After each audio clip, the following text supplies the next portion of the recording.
We welcome you to Manchester Meadows here in Rock Hill, South Carolina for the second of our semifinals, the Men's South Atlantic Conference Soccer Tournament here on the SAC Digital Network.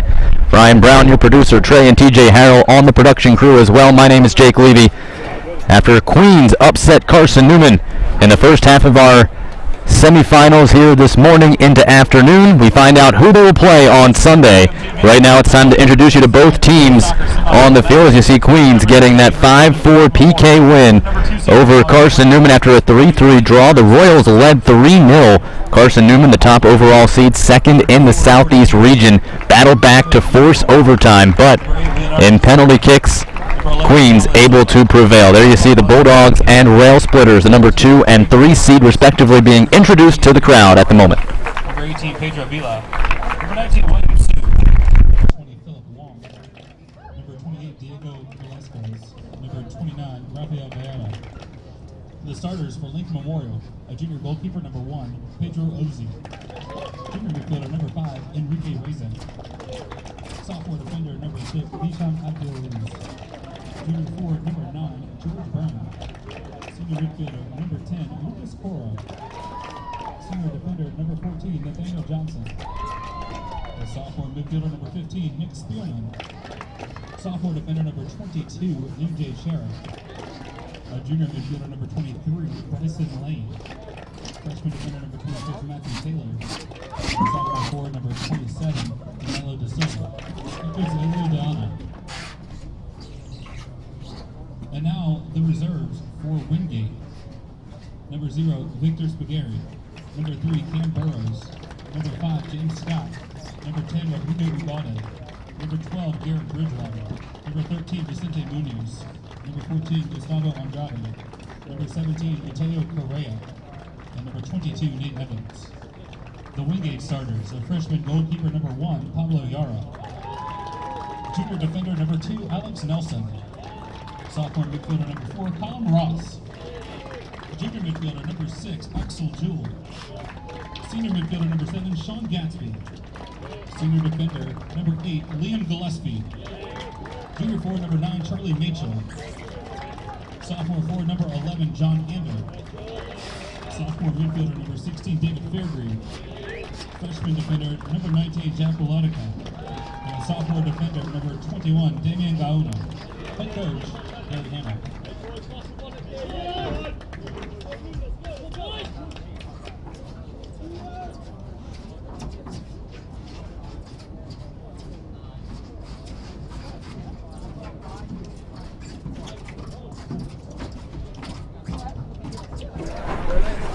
So there you have the starting lineups for both teams. The third-seeded LMU Rail Splitters getting a literal last-second goal in the quarterfinals to force overtime, one in penalty kicks to advance to Rock Hill, South Carolina for the second time in 3 years. Meanwhile, Wingate trying to avenge a 2014 run in which they went to the South Atlantic Conference Finals but could not pull away as tournament champions. There you see the referees on for today's match.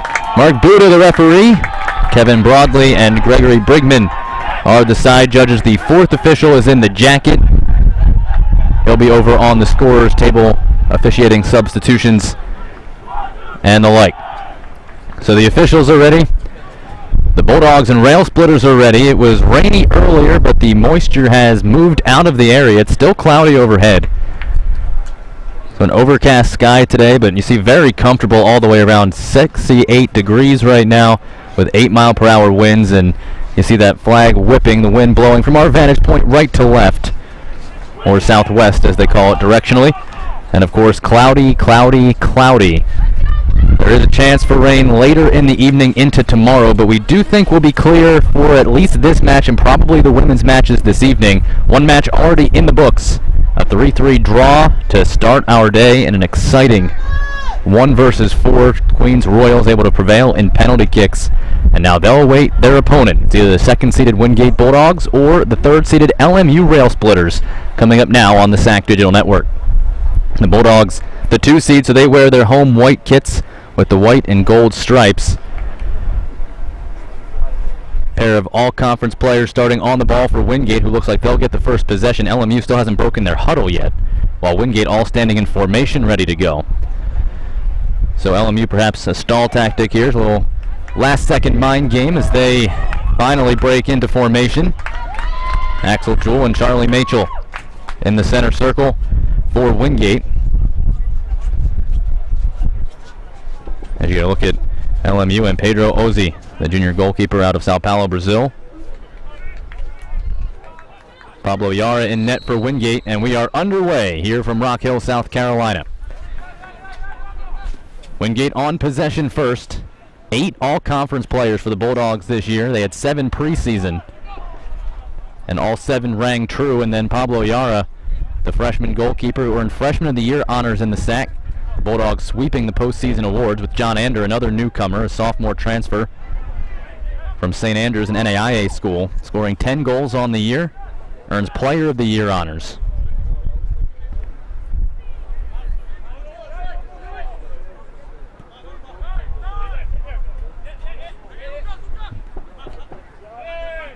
Gaona. It's Jack Wolotica, the freshman, getting the start here today. There's Nathaniel Johnson's first touch, the senior first-teamer along that defensive line. He also plays him holding midfield for LMU out of London. Wingate trying to build an attack. Circling through, but Lucas Coro there. Another senior along that midfield and back line. This skips through, controlled by Ander. He's shoved down. Referee says play on. And then a hard tackle from Fairgrieve, and the ref immediately going to blow the whistle. This was a regular season match, in which case both sides were red carded. So certainly something to keep in mind, as the ref has an extra word for Fairgrieve. No booking coming. You see Ander by Ander. He's shoved down. Referee says as LMU trying to build forward, it was Bryson Len who was tripped up by Fairgrieve. And so the ref restoring order here early, not 2 minutes gone by. And already some pushing and shoving. LMU scored very early in the match in Barberville, Kentucky. Remember, it was not in LMU's Harrogate because of some severe weather in the area, so they moved it to a neutral location on a turf field just like this. And LMU scored in the 3rd minute, but Wingate scoring 2 second-half goals. It was Sean Gadsby, the senior first-team all-conference selection, who had a pair to give Wingate the 2-1 victory and keep them then still undefeated. Wingate reached as high as number 7 in the nation in the NSCAA polls. And this match, huge implications obviously for the tournament, but there's also NCAA playoff implications on the line. There's no automatic qualifiers in men's soccer in Division II. As Gaona keeps this and does walk the tightrope, gives it to Fairgrieve, but there's no automatic qualifiers. The top 6 teams in the rankings qualify no matter what, as now Ander tripped up, and the referee will blow the whistle, and a little extra word for LMU's Nick Spielman. Spielman scored the goal 3 minutes into the match in Barberville, Kentucky. He also scored that game-tying goal on Tuesday with 1.1 seconds remaining. No matter what, as now Gillespie fires one to the far side of the 18. Callum Ross trying to leap. Wolotica sends it back in. And they'll just escort this. Miscommunication and a diving play by Ozzy. Very nearly a disaster along the back line for LMU. Just an innocuous header from Jack Wolotica. And LMU survives what would have been absolute mayhem here early on. Newell, the freshman out of Richmond, Kentucky. As Axel Jewell trying to feather that through. Now Machel has a go at it, but it's pried free by Len. And LMU will try to counter, turning through with Spielman.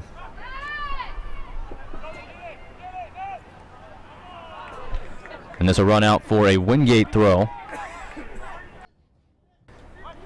There's Sean Gadsby, who had those 2 goals against LMU last back time. This in. one nearly got the goal scoring started. Really caught his shin or his knee as he was running. It was Matthew Taylor, the freshman out of Marietta, Georgia. A great recovery from Ozzy. Gaona now, blocked off by Len. So the top 6 teams qualify for the NCAA Regional in the Southeast, and Wingate currently sitting at number 5, LMU number 7. As Ander heads this down, hoping for Machel, but it's blocked away. Which means this is essentially a playoff game. Wingate and LMU, the winner of this more than likely has a shot in the postseason as Gadsby pulls it down, tripped up, and the referee will blow the whistle here for a foul for Wingate in a very good spot. I think that'll be all. No further action as Gadsby was tripped up. Spielman pleading his case with the referee. Not buying it.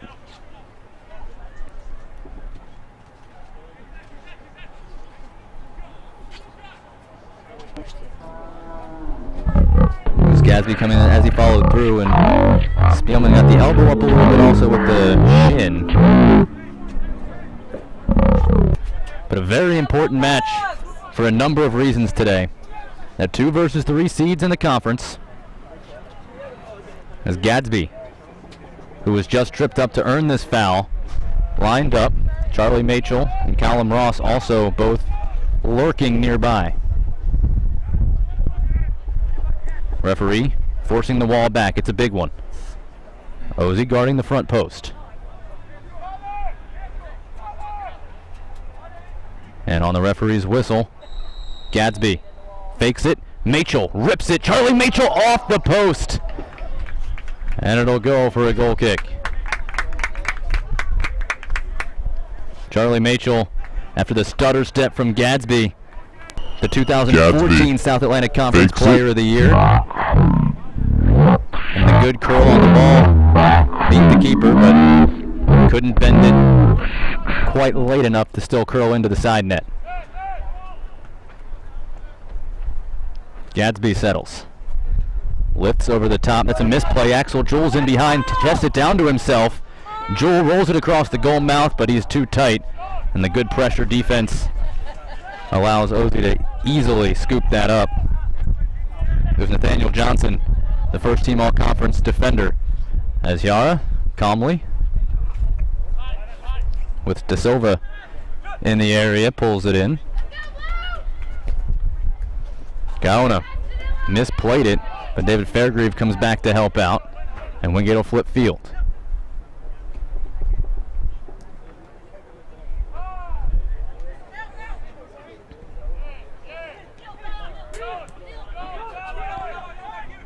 Ander for Gaona. Gillespie right at midfield. Launches it, hoping for Gadsby.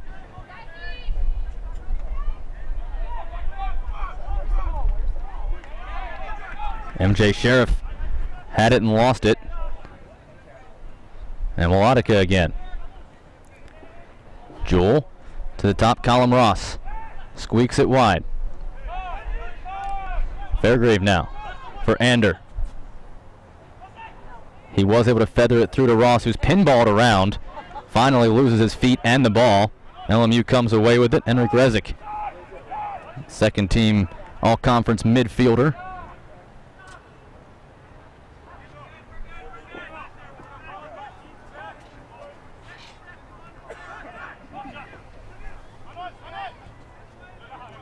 As this played down.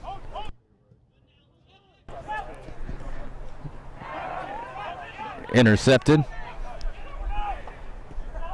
George Byrne turns it up for De Silva in the wing. With Gillespie watching him. De Silva able to go through the legs, cuts it back towards the 18. He's run down. Referee says play on. As Gillespie had to recover in a hurry there.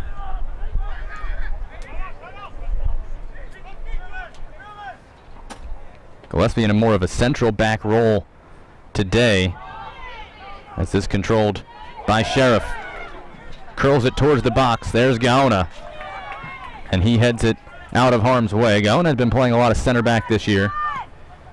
As this turned towards the corner. It's going to be run down by Len. Gaona in there as well, going with a little bump. And the flag is up. And it'll be a goal kick.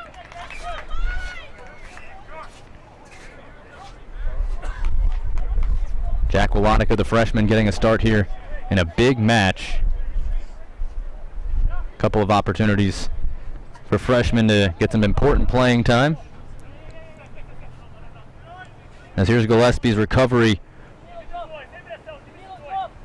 Looked like he had pretty good positioning. Feet got tangled up. Saw some good officiating in the first match today.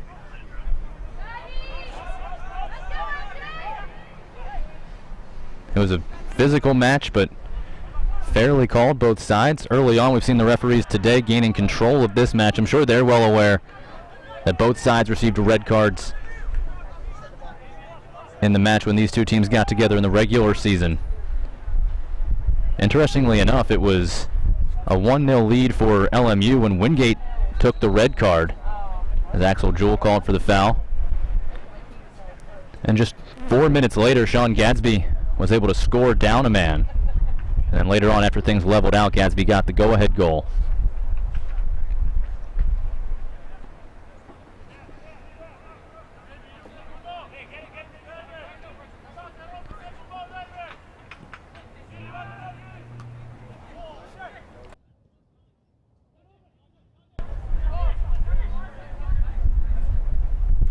Wolonica blocks that out.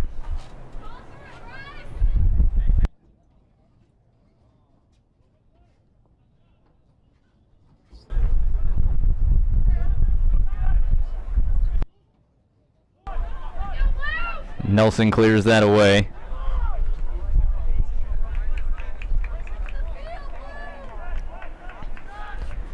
LMU back in Rock Hill for the first time since 2013. It was that year that they advanced on penalty kicks as well in the quarterfinals. They lost to the number 1 overall seed Queens in the semis, 4-1. Right here at Manchester Meadows, Carlisle Field in Rock Hill, South Carolina. Glad you could join us from wherever you may be watching on the SAC Digital Network.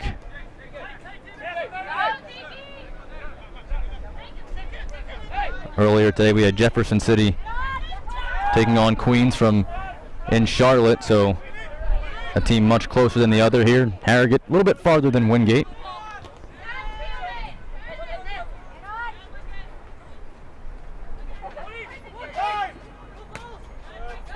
Looked like Len thought that was just going to go out on its own, and it never did.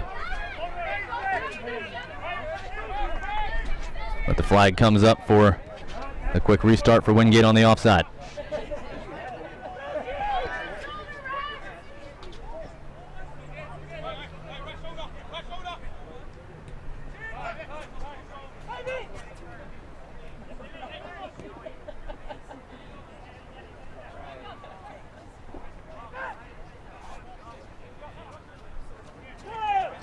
As Nelson pushes his ball up, Wingate, second straight year they've been SAC regular season champions, this year sharing it with Carson Newman, as Ander can't settle that along the touchline. Last year they beat LMU on their home field the very last day of the regular season after Mars Hill had a 2-point lead over Wingate, hosting Catawba, who was not in the tournament, finishing in the bottom third of the league on Halloween night. And Catawba was able to get a 1-0 victory at LMU to give Wingate the chance, or excuse me, at Mars Hill to give Wingate the chance. And then Wingate played LMU on their home field a day later because rain forced the game back a day. The SAC allowed them to play it after the regular season had officially ended. And Wingate pulled out that 3-0 victory to earn the regular season crown. This year, they were in line for another solo title, but a last-moment loss to Tusculum on the final day of the regular season allowed Carson Newman to even it up in points by getting 3 with a 1-0 victory over Coker.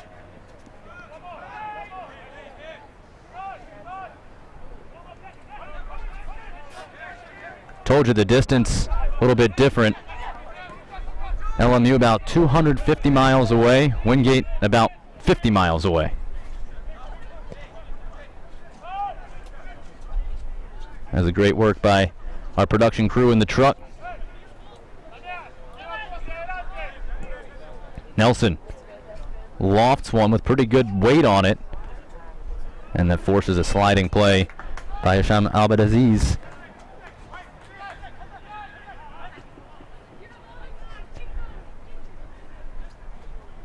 And Abdelaziz concedes the throw in. Wingate. Jewell bumped off. LMU very compact as De Silva turns up.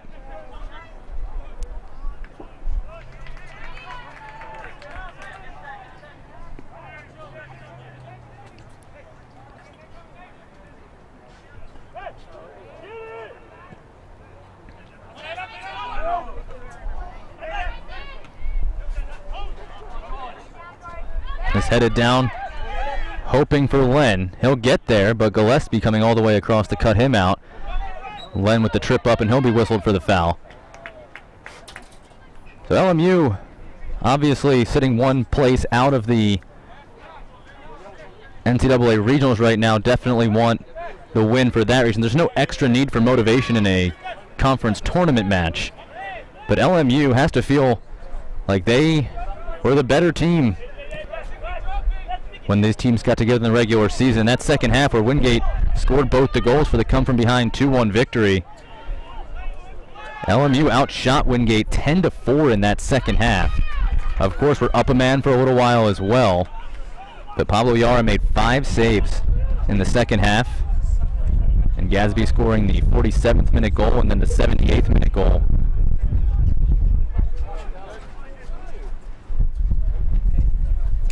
So I'm sure that one was also pretty heavy on the Rail Splitters' minds as they got ready for this one.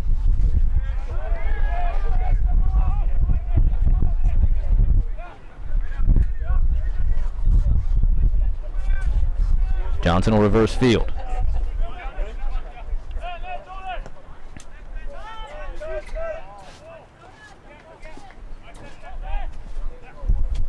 For those of you just joining us here on the SAC Digital Network, this is the second of 4 semifinal matches from Rock Hill, South Carolina, today available to you on the SAC Digital Network. Ander rolls it through for Gadsby. One touch on a hop. Machel takes it. He's bumped off. One match already in the books.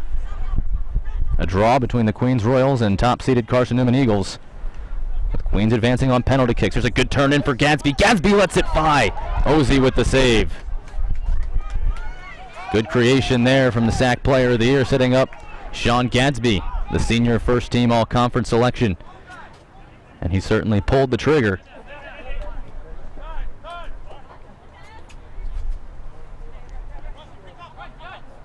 This evening we'll have the women's semifinals at 5 and 7:30. Jewell tripped up. Foul called on Matt Taylor.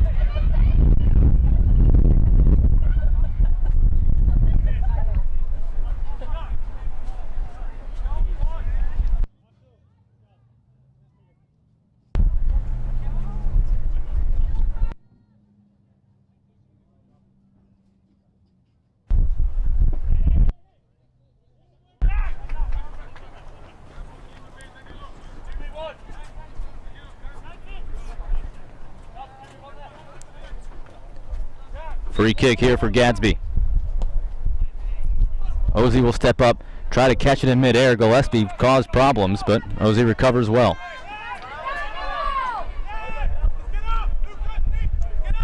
And Yara will just calmly allow this to fall to his feet.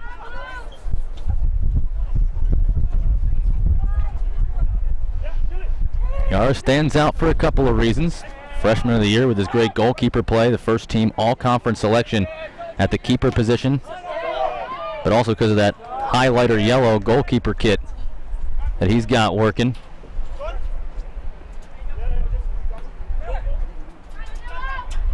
De Silva for Abdelaziz. Hisham Abdelaziz over the head of George Byrne, who just kind of stopped Rezic fought off by Fairgrieve. The battle continues, and Rezic will get the foul called on him. So Wingate goes quick. But Ross couldn't pick out Machel Johnson for Len. Ander blocked it down. And Len will concede the throw. So good effort there from John Ander.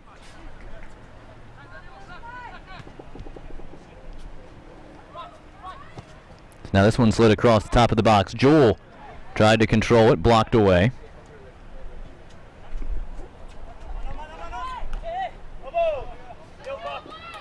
Wingate a couple of shots so far, one of them on goal. Ozzie making a great save on Sean Gadsby. The foul count, LMU called for 5, Wingate for 2.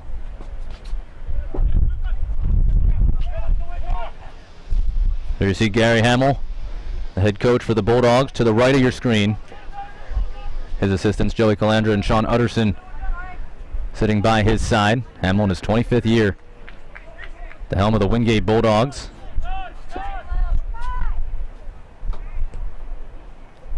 Last year's SAC Coach of the Year.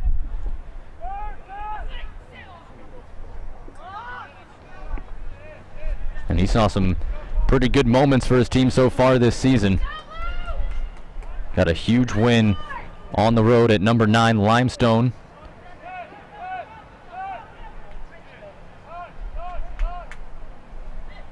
Fairgrieve. Back for Gillespie.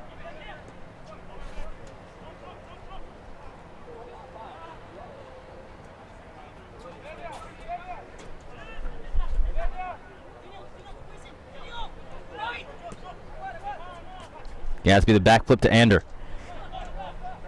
Good enough defending there to slow it down. Ross for Machel. He's bumped as he gets it back to Ross. And the feed through hoping for Gadsby was blocked off. Good spin through midfield by Byrne.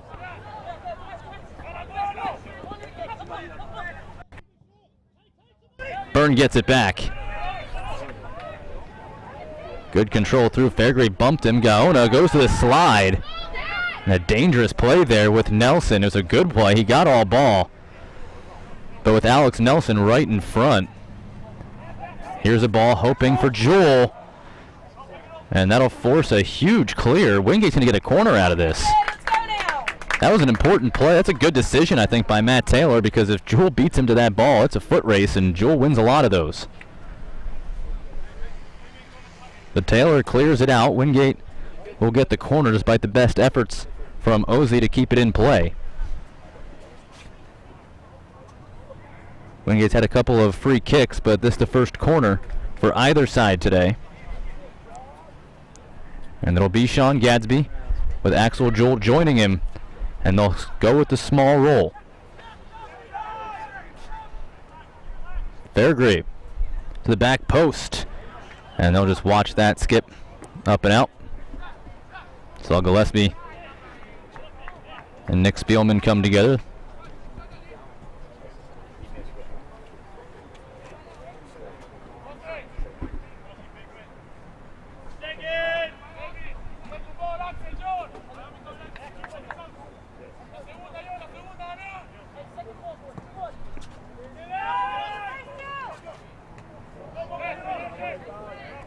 Nelson will just further that back along.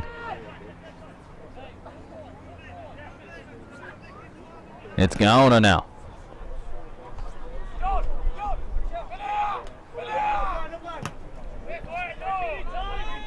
Coro with a nice turn and landed it in the field of play, but nobody there but Gillespie, who calmly handles.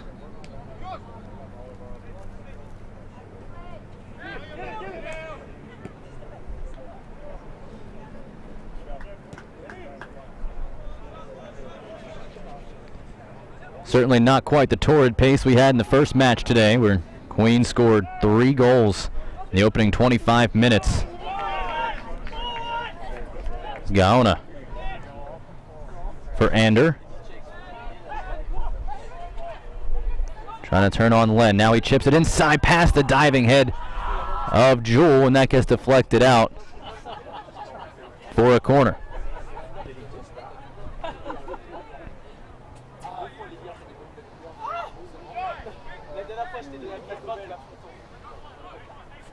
Jewell was leaning in right on that front post on a good feed from Ander. Here's Gadsby to the back post over everybody's head. And that'll just be a goal kick as you see Gaona set up Ander in the wing. And a nice take there in the left-footed chip.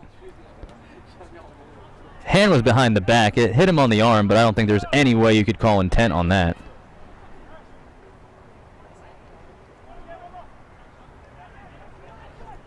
As Ross through Gadsby. Ander lets one go from outside and ambitious there. As the one-timer skips wide of the near post. Under 20 to play in the first half. Scoreless between Wingate and LMU. Helio Diana, the head coach for the Rail Splitters in his 13th season. 146 wins at the helm of the Rail Splitters. As the foul called on LMU. Danilo da Silva getting a talking to from the referee following the whistle.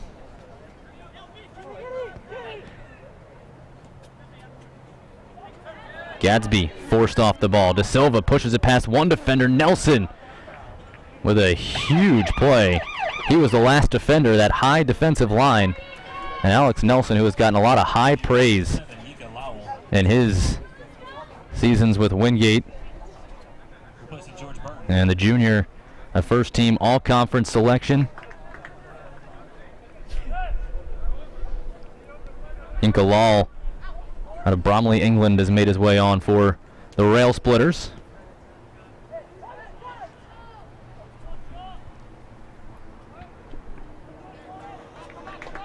Wingate will get a throw.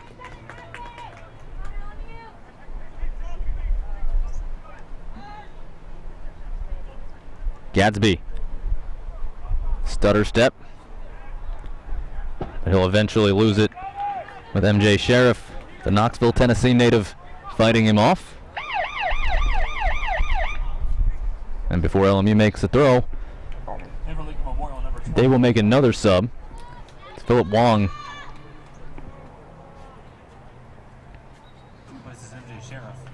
And Sheriff, who just made that nice defensive play, will sit.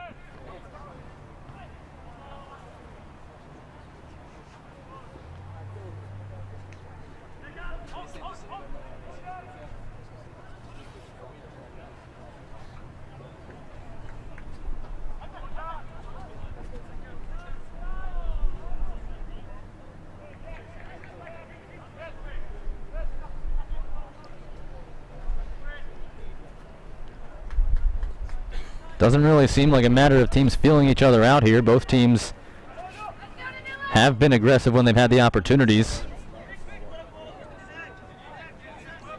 Wingate perhaps the bulk of the chances so far. Only one real menacing chance. Actually, two if you include the near own goal by LMU in the first 4 minutes.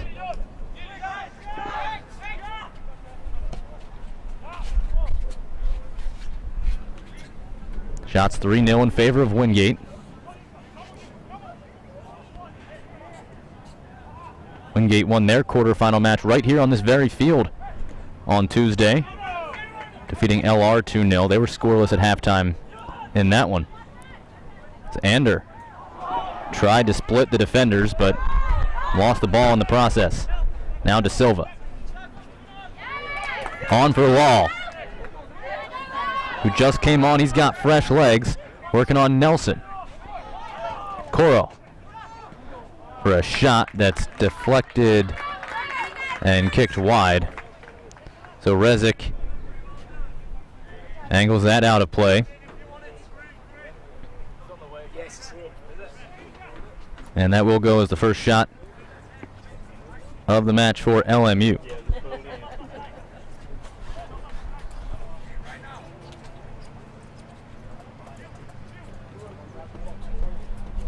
Just about a half hour gone by.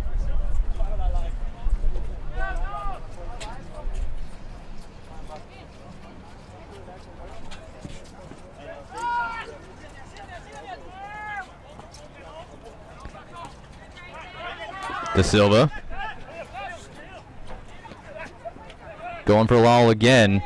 He gets tangled up with Nelson, and it'll just be a throw. Carlisle Field here in Rock Hill, South Carolina on Manchester Meadows.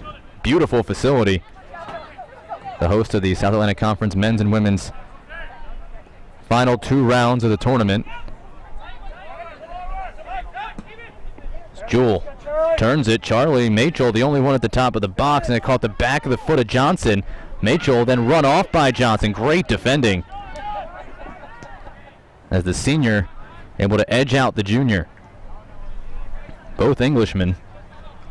It was Newcastle for Machel versus Nathaniel Johnson's London hometown.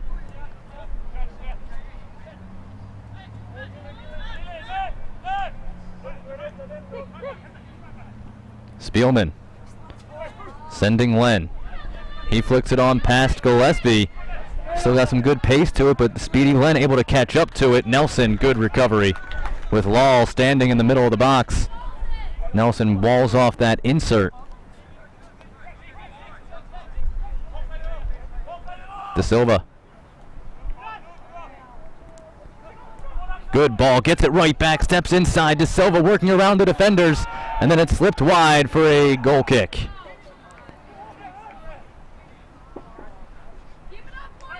Wingate not afraid to go to the turf in the box. And De Silva, who beat Gaona, had Gillespie behind him, but Wingate able to apply just enough pressure to force a wide shot.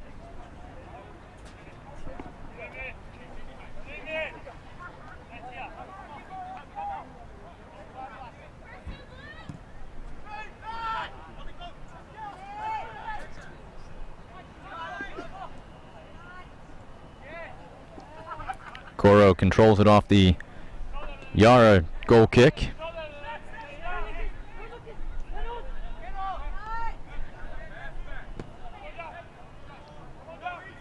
There's a creative run sniffed out by Melodica. Rezic though. Another give and go, this time intercepted Nelson only as far as Johnson. That give and go has been a go-to for LMU the past few minutes.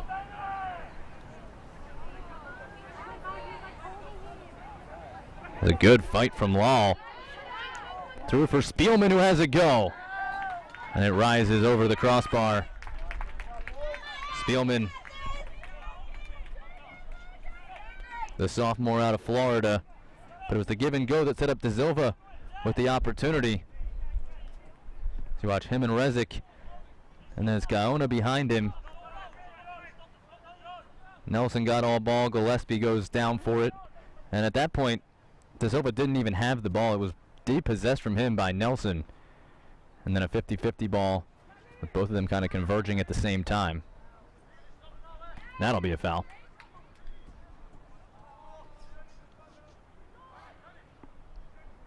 Yinka Lal.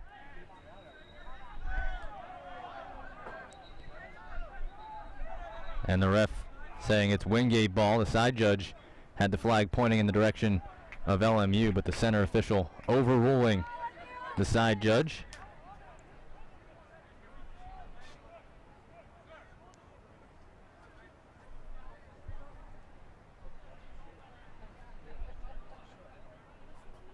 The Wingate player slow to get up. Looks like Alex Nelson just tying the shoe. The men's semis, the early games this year. Don't forget, coming up 5 and 7:30. The women's variety. Up next, it's the Anderson Trojans taking on the Carson Newman Eagles. Anderson, the only team to pull an upset in the quarterfinals. They're able to edge out LR.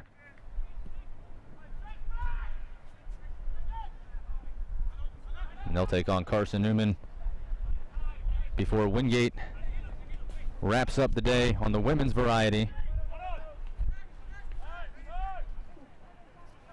And they take on the Queens Royals. One Queens team already through to the finals, the men's side. Axel Jewell. No one there on the back end. And Ozzy will play it outside the box. Len lost that to Gaona. Ozzy was off his line but recovered quickly. Now Ross chips it inside. Machel flips it on. But that cleared away.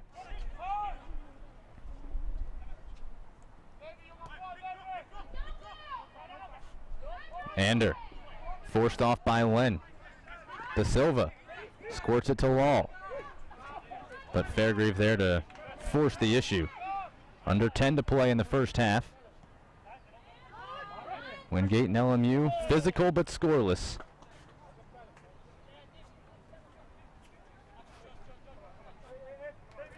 Shot count has leveled off at 3 aside now after Wingate took the first 3. LMU taking the last 3 chances. Just one shot on goal between the two sides. It was Sean Gadsby.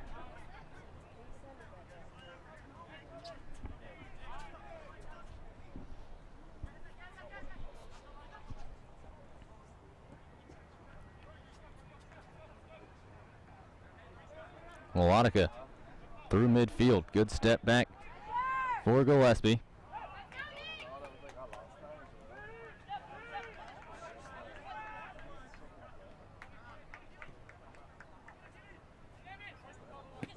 Wingate will continue to reverse fields and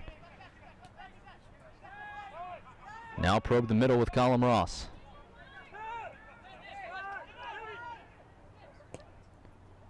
Fairgrieve floats one.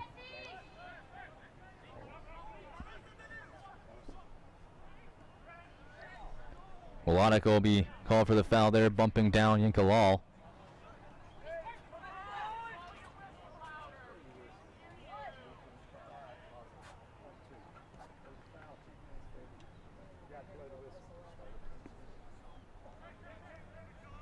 Rezick off the restart.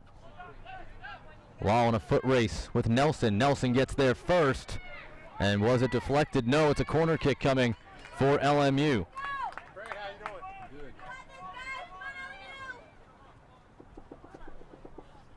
So the foot race there. And Nelson got there first but couldn't get the deflection as it pinballed out.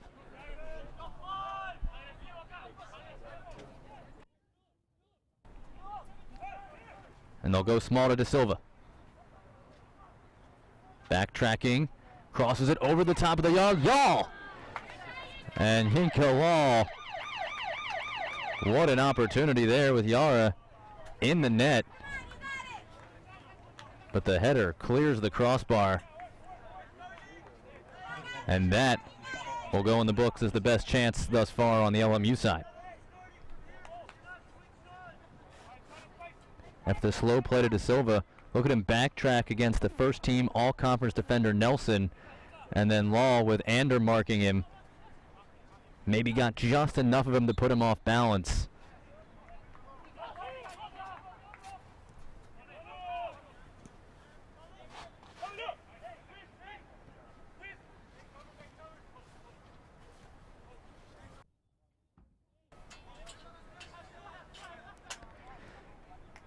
Yara goes wide.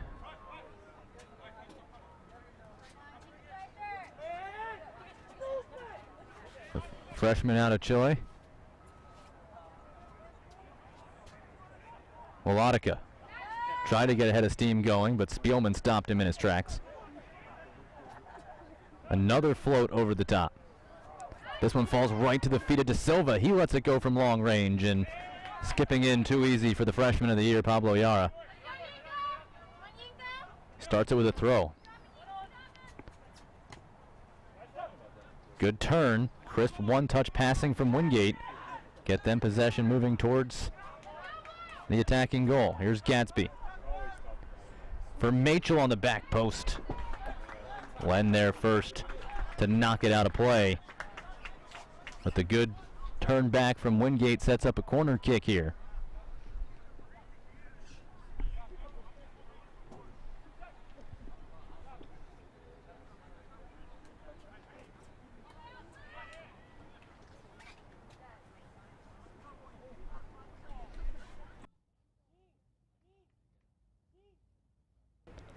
Gadsby.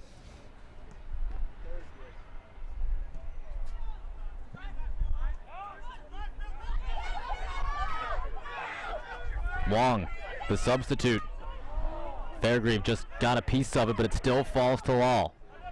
Good spacing from LMU. Seem to be in a good spot for a lot of those loose balls. This goes over the top for De Silva. Gaona wanted the offside call, doesn't get it.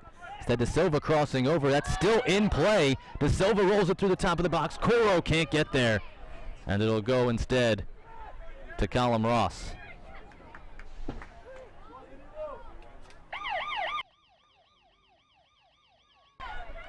As that goes out for a Wingate throw-in, they'll be able to make a substitution.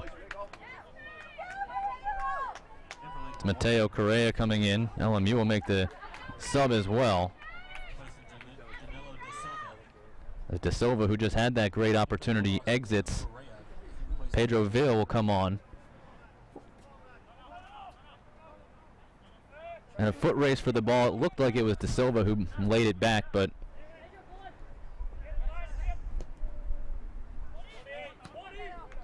either way, it set up another dangerous opportunity for LMU. Gustavo Andrade, who just subbed into the match. The senior sets it back for Ander. Callum Ross for Machel. Now wide Gadsby. Ozzie will step up there and easily haul it in. 3.5 to go in our opening period. Wingate and LMU, as tight as you would expect a 2-3 matchup to be. Rezic. Pedro Villa just into the match, has those fresh legs.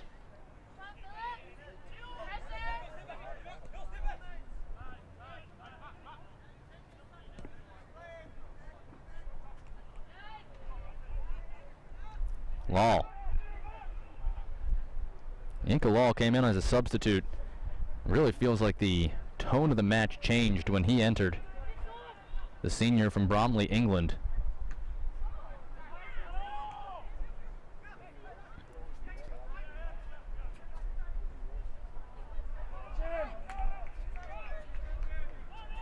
Villa making a long run. The entire Wingate back line trusting Yar to get there first, and he does, but that was closer than I think anybody on the Wingate side would have wanted it to be. Gaona. Tried for Machel. Johnson there to defend.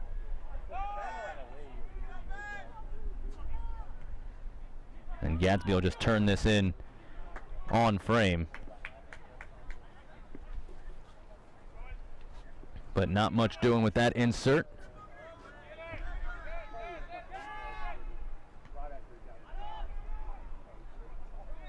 Rezic will get whistled for bumping into the back of Callum Ross. As Wingate looks to get something started here at the tail end of this first half. LMU has taken the last 5 shots. Now lead at 5-3 in the shot count after Wingate took the first 3. Melodica settles. Andrade. This splits through back to Andrade. Gadsby one touch in for Melodica. He'll let it go for Andrade, who slides it across, and there's Ozzie.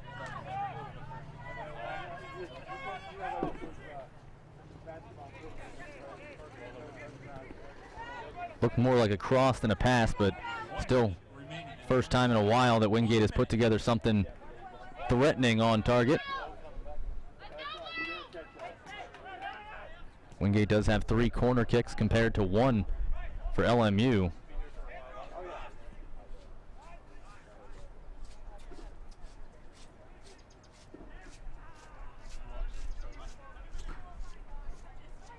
Ross. Ander using the body to get positioning.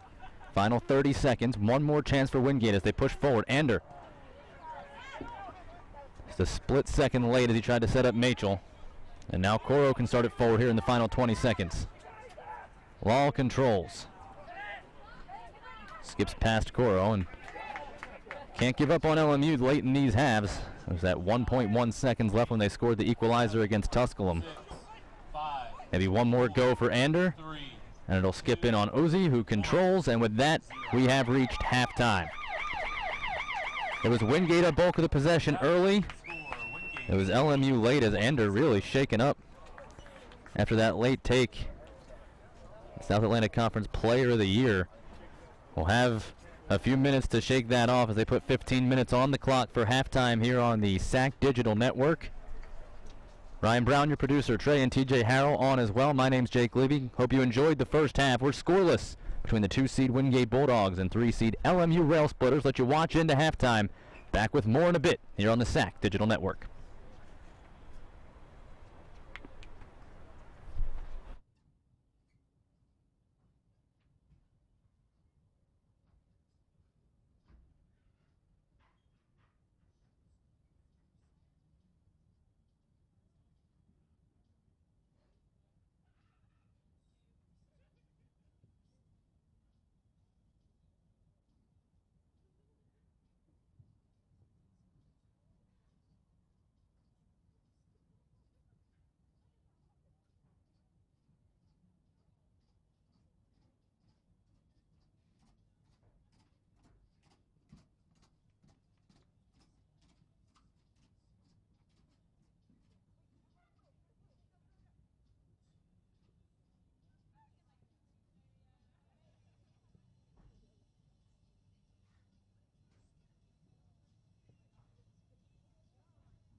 Bench warming is kind of hard. What? Bench warming is kind of hard. Okay, do you want to hear what I was going to put on your sign? What? Are you prepared for this? Oh, it's going to be kind of mean. Okay. No, I don't want to. What is it? Never mind. Never mind. No, I can take it. I can take it today. I was going to do 19 is number 1 MVP for number 1 or most valuable bench player, and then you got played. I would cross out the E. But I was like, I didn't know how you would take it. And I was like, oh. They had 2 options. That was one of them. I don't want to say this. It was you got the bench, not the field. Oh, nice. That's pretty good, actually. You're welcome. That was one. I actually took one. After the game, you can take a picture. Okay. I have a question. So after the game, what are you guys going to do? I'm going to go home. How do you go back? Straight away. You guys don't want to drive at night or something like that? I have to get home. We have to make things ASAP. And then I have a payday on tomorrow. Why? Let's go to like a shopping mall or something and have a fun day, regardless of like what happens here. But it's okay because if we don't win, we're still staying here until tomorrow. We're staying like one more night regardless. If we do win, then we're staying until Sunday. Like we're heading out Sunday after the win.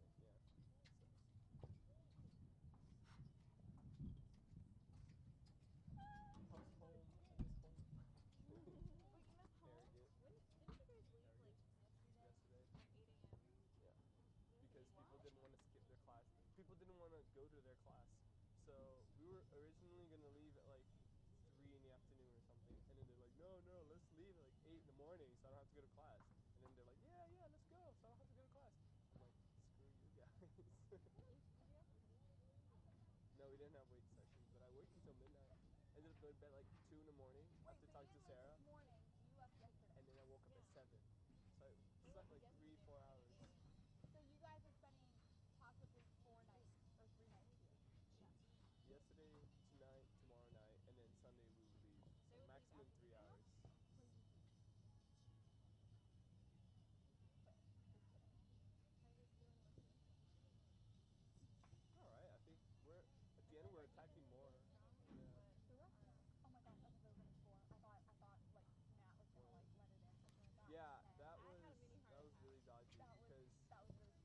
Yesterday he had a mistake as well in practice where he just like gave it to their forward and their forward just like scored. And the coach was like, You're gonna end all of our seasons? Is this how you're gonna end it? And we're all like, holy shit. Oh my gosh, poor Matt, no. It's just like a little block because I still have like inside, like injuries inside. Who did that to you? Trey. I think it's hilarious that SMU doing a wheeled roll for a race. Yeah, I don't know what goes going through his mind. Where it's like, I think it's a good idea if I flick like a donkey or like a Like maybe he'll catch it better that way. Like boom. Like in general, you were doing a wheelbarrow already.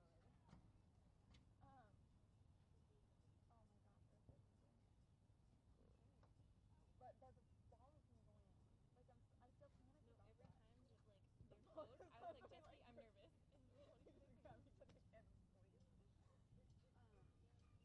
But you gotta make sure to tell Philip and Matt that they're doing fantastic.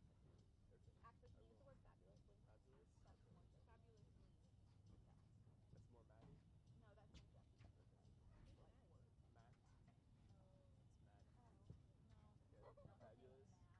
Fabulous. No, stop! What? And she like to call Lucas too. No. She wants you to tell Lucas that he's beautiful. No, And that I'm he needs to kidding. stay like right here in Stop, front of her. no. Just And say he keeps that. missing all the calls. Like when they kicked it and he They was need to like, say now. he needed to be like 10 feet more forward and then he would have made that goal. We were very upset. Maybe he was screwing up because you were here. Like Danilo, anytime I'm getting past, he was expecting Lucas to like continue with momentum and Lucas would stop. I was like, What are you supposed to be doing right now? Warming up. they, Well, they're I'm all not supposed to be kinda- doing I mean, anything they're- actually. They're It's just joking around we're right just now. waiting. Yeah, they're screwing around.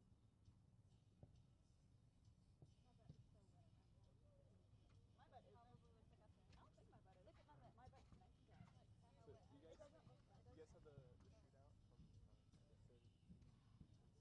I was like, if Yeah. he can block it twice in a row, this Block would be super twice. impressive. And then Yeah. he did it, and I was like, He's like the coolest kid. Because I think her and me had thought they were gonna win.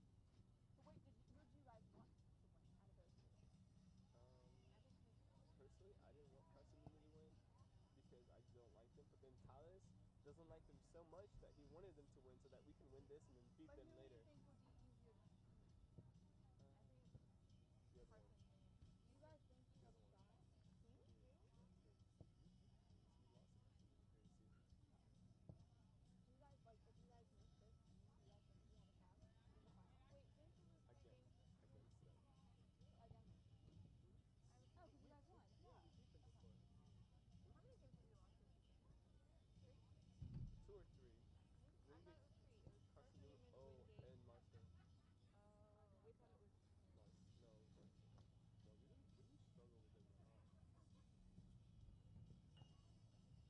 Oh, we thought it was. No, Marshall.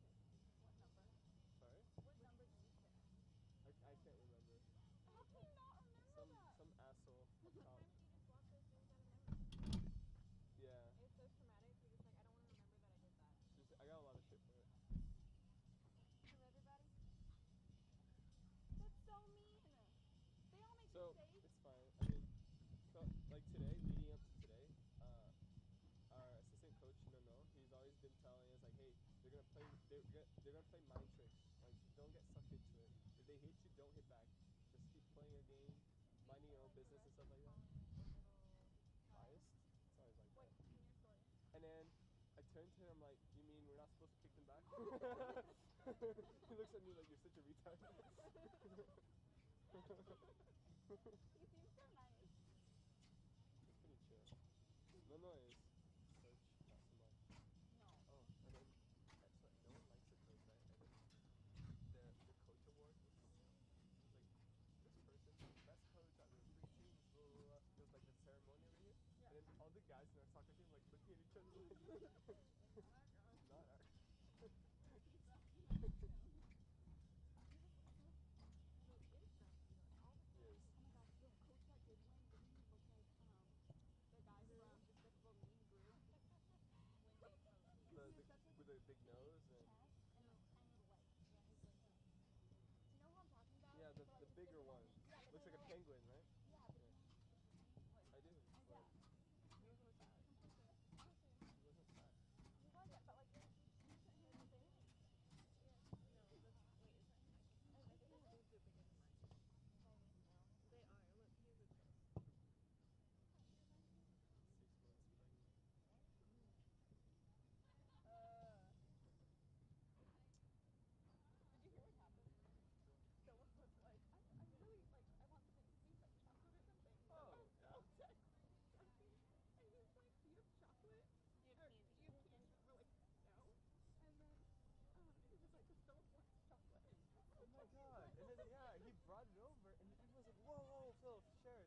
Phil needs it. And I'm like, Is he diabetic or something? what the heck? No, he's not. Wouldn't He even just help. asked for It it. wouldn't help. When you're diabetic, you have to like eat something healthy. Yeah, but it was kind of, Marcelo's kind of rude. No, who was it? Allison sucked on Jolly Ranchers while playing because Phil passed out. Sarah's working a diabetic sector of the hospital now. Wait, I thought she was part. I know, but she's like rotating to get a free like glimpse of everything. That's smart. There's more people in there. What if I just like went down there and started like giving them balls? Do it. And I'll give you $1. and then coach comes over and he's like, My "Wow, spot so you're I can go really home. good." No, you got this. Okay, go back to your Hey, team. question. How hard is it to bake fudge? Not bake. You just have to get the Or timing perfectly right. because I'm like craving like peanut butter chocolate fudge and I want to make it.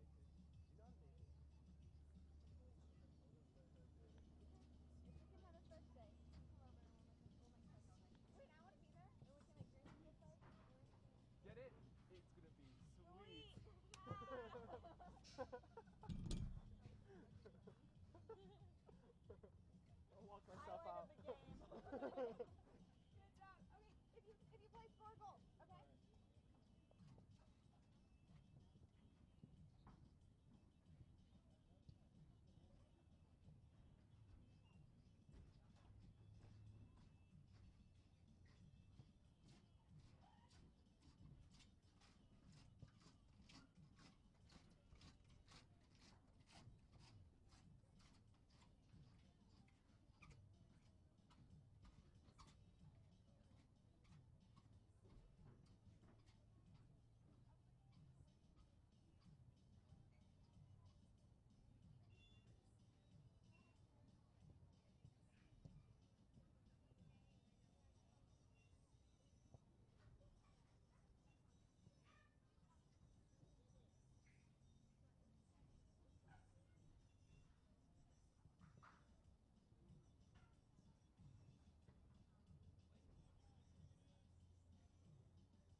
We welcome you back here to Manchester Meadows in Rock Hill, South Carolina. Second of our men's semifinals on the SAC Digital Network. 3-seed LMU Rail Splitters and 2nd-seeded Wingate Bulldogs. Scoreless through 45 minutes. One match already in the books, another one that went as a draw through full time. 3-3 the score in the number 4 Queens number 1 Carson Newman match. Queens jumped out to a 3-0 lead in the first 25 minutes. Carson Newman clawed back to tie it at 3 and force overtime. Then after 2 scoreless 10-minute periods, the penalty kicks went 5-4 by the way of Queens. Carson Newman stepped up to the line with a chance to end it in the best of 5 PKs, but a missed hit off the crossbar extended it. And then 2 saves in the sudden death gave Queens the advancement. Meanwhile, here we are yet to have a goal on hand. Shots 5-3 in favor of LMU. Wingate 3-1 advantage in corner kicks. Fouls, LMU called for twice as many as Wingate. Rail Splitters whistled for 8 fouls, Wingate for 4. No bookings to speak of in the match thus far. Each goalkeeper has made a save. And we are scoreless. LMU will start on the ball in their Navy uniforms, going left to right on your screen here on the SAC Digital Networks. Presentation of semifinal action. Wingate and LMU second half underway.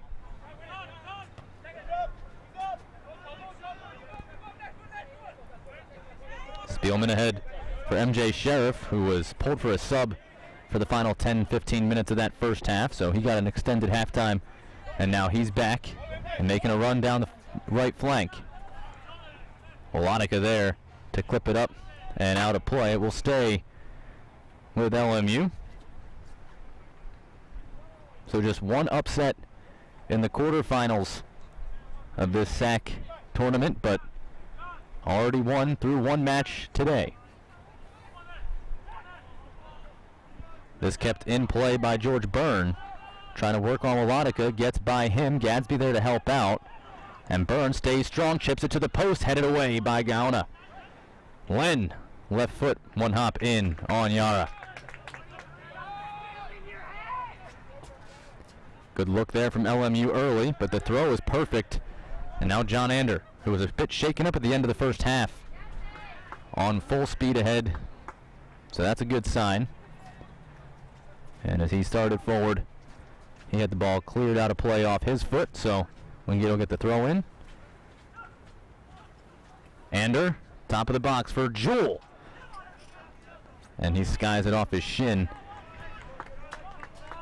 Well wide, but Axel Jewell has a go from long range.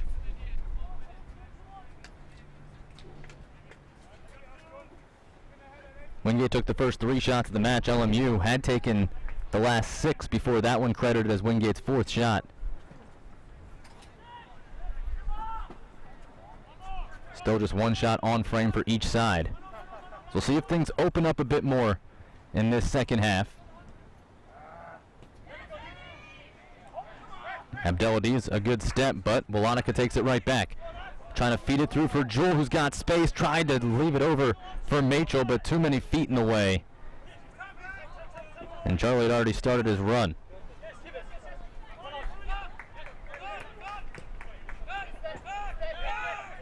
Nelson, another floater for Jewell. His step this time for Gadsby. Abdelaziz there just in time.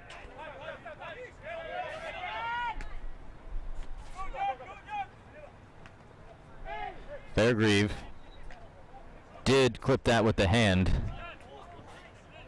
Referee looked at it for an extra moment, but did blow the whistle and awards the free kick. Spielman will restart. Again, if you missed it in the first half, these teams ranked 5th and 7th in the region respectively. Top 6 make it, no automatic qualifiers. This angled back towards the back post, being tracked down by Sheriff, but he'll run out of room and a goal kick coming.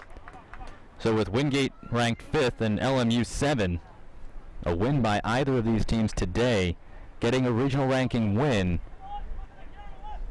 would certainly solidify for Wingate a chance in the regional, and for LMU, if they beat Wingate, it would look awfully good for the Rail Splitters and awfully tough for Wingate. So this has South Atlantic Conference postseason implications, NCAA postseason implications as well.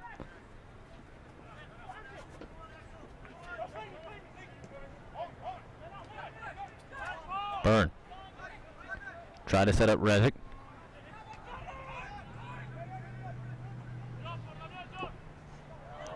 Miss hit. That's intercepted by De Silva. Dangerous play there. Gillespie had it glance off his foot, nearly setting up an opportunity for LMU.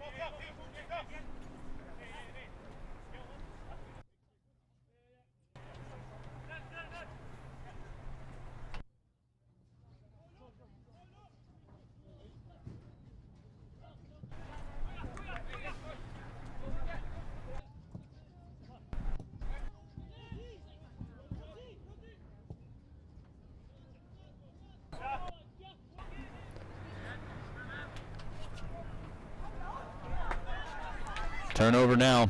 Coro trying to set De Silva down the left flank, but that intercepted. And Wingate will control along the back line yet again.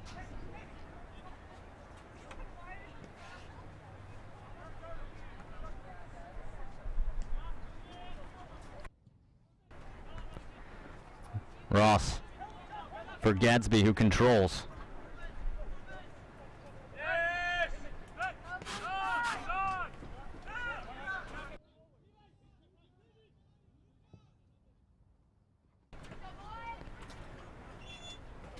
Headed down, and Spielman as LMU regains control, and Abdelaziz will clear. We are pleased at this time to welcome the Commissioner of the South Atlantic Conference, Patrick Britz, here on the SAC Digital Network. Patrick, thanks for joining us. My pleasure, Jake. Thanks. Sorry, I'm a little out of breath here. It's okay. Climbing up those bleachers is always fun. I'm getting old. It's been a breathtaking day so far, an exciting first one. Yeah, it's exciting for the fans. Not great for staying on schedule, but it's definitely great for the fans and good result. As far as the tie goes, that was probably the best for the league because I think Carson Newman's guaranteed, but that should help Queens possibly sneak in there now. And a lot of opportunity for SAC teams nationally. Is a chance here for Byrne, and they are going to call the foul after the fact. De Silva was tripped up. They let it play on, but obviously the SAC coming really close, Patrick, last year to the first national championship with Catawba in baseball, going taking on Tampa. But you're seeing a lot of national representation by the South Atlantic Conference now. Yeah, we've and 2 years ago, Carson Newman men's soccer made the nationals in LR football. So yeah, the last few years we've tasted that, but haven't quite gotten it yet. And but this fall, yeah, we've had some success in the national polls in all of our sports. So we're hoping to continue that and have some teams make some deep runs into the NCAA playoffs. And you were a soccer guy yourself, weren't you, in college? A long time ago, yeah. A very long time ago. But obviously such exciting action with the tie, and then now here we're still scoreless through the first 45 into this second half here, and really starting to see the parity throughout this league with everybody being really competitive this year. Yeah, we had in both soccers this year, we've probably had 5 or 6 really, really solid teams that could have won it. De Silva. A little bit too much air under that one, and he was tripped up pretty good. The referee originally gave a continuation, but decided he'd rather award the free kick after this, and Nelson was booked, I believe, for the tackle that impeded the progress. We really appreciate you, Jake, and Ryan, and the whole crew coming out here and doing this for us. We've gotten several texts and tweets and comments about how good it's gone today, so appreciate the effort you guys put into this. Well, we certainly appreciate that, and obviously, as always, a great tournament. And we talk about the national growth of the South Atlantic Conference. What's been some of the things that have been on the SAC's plate this past offseason building up to this year for you guys? Well, obviously, trying to figure out what we're going to do from a membership standpoint once Brevard reclassifies to Division III in a couple of years. First and foremost, we actually have a president's meeting this coming Wednesday, which will be the main point of discussion, I'm sure. And then just continuing to try to improve our brand and marketing and get our name out there. As you indicated earlier, we've got a lot of good teams and a lot of different sports, and we need to make sure that people are aware of that. And the more we can do to help that, the better it's going to be for everybody. And it also, that sort of success can also generate some general student enrollment at our schools, and all of our schools being enrollment driven, that's always a big help. Ander thought about a big cross there. Instead, he'll walk it into the box. And John Ander, the newcomer to the South Atlantic Conference, who got the SAC Player of the Year honors just this week, second straight Bulldog to take those honors, but it's very rare that you see one team sweep the men and the other team sweep the women's side, with Carson Newman on that end getting both the women's top awards. But we talk about, I quickly mentioned it, but I want to bring up again the parity that we've seen in these leagues this year. I mean, you look at a team like LR, who was a football powerhouse, and all of a sudden, any game on their schedule that's a SAC game has been a close one. Same thing for a team like Wingate or Carson Newman on the soccer field. It's really been fun to watch what these teams top to bottom have been able to do this year. Well, and one of the things that we do, excuse me, in our office every year when it comes to tournament time is the tiebreakers. And on women's soccer this year, it was really interesting. Going into that last game, every single team had a chance to make our tournament. And that's unusual to have that much parity. And then on the men's side, the top 8 were set, but there were no seeds set. So every single seed was still up for grabs on that last weekend. And in a couple of weeks when volleyball rolls around, we'll probably have the same thing.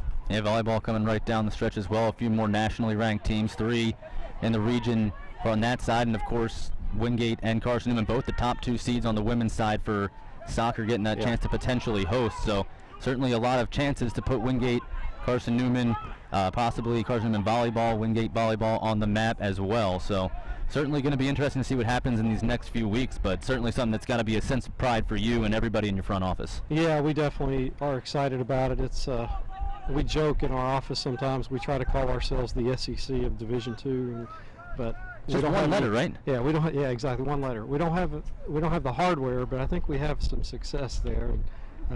But yeah, it is a fun league to be involved with because every sport really is kind of comes down to 1 or 2 teams that can really win. But at the end of the day, you really have 4 or 5 that are solid. Here's a build-up for Wingate potentially as Axel Jewell gets it back from Gadsby, and Callum Ross will play it wide. I mean, you couldn't ask for a more thrilling start to this SAC soccer semifinals. How do you follow something like that up? 3-3. I mean, Carson with a 0-0 game. The top seed goes down 3-0 and claws their way back. It's just class to watch, and obviously it's thrilling to be a part of. Yeah, it was definitely fun to watch.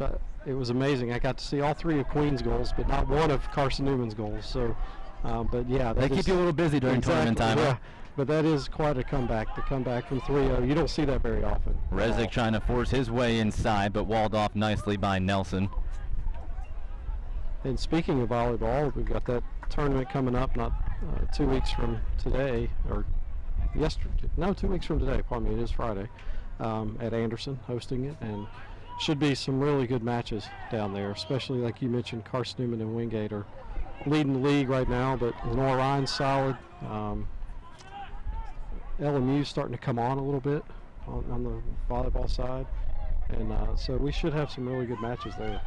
Here's a step inside from De Silva. Out comes Yara, and he slides it away. Huge play from the freshman of the year, earning his title that was awarded by the SAC just earlier this week. That was a big time save for sure, absolutely.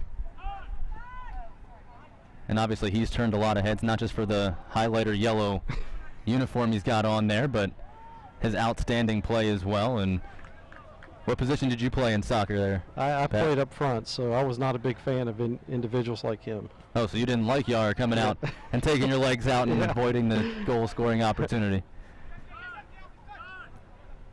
But it takes a special breed to play keeper, that's for sure. Right? There's you got to have that no fear mentality for sure.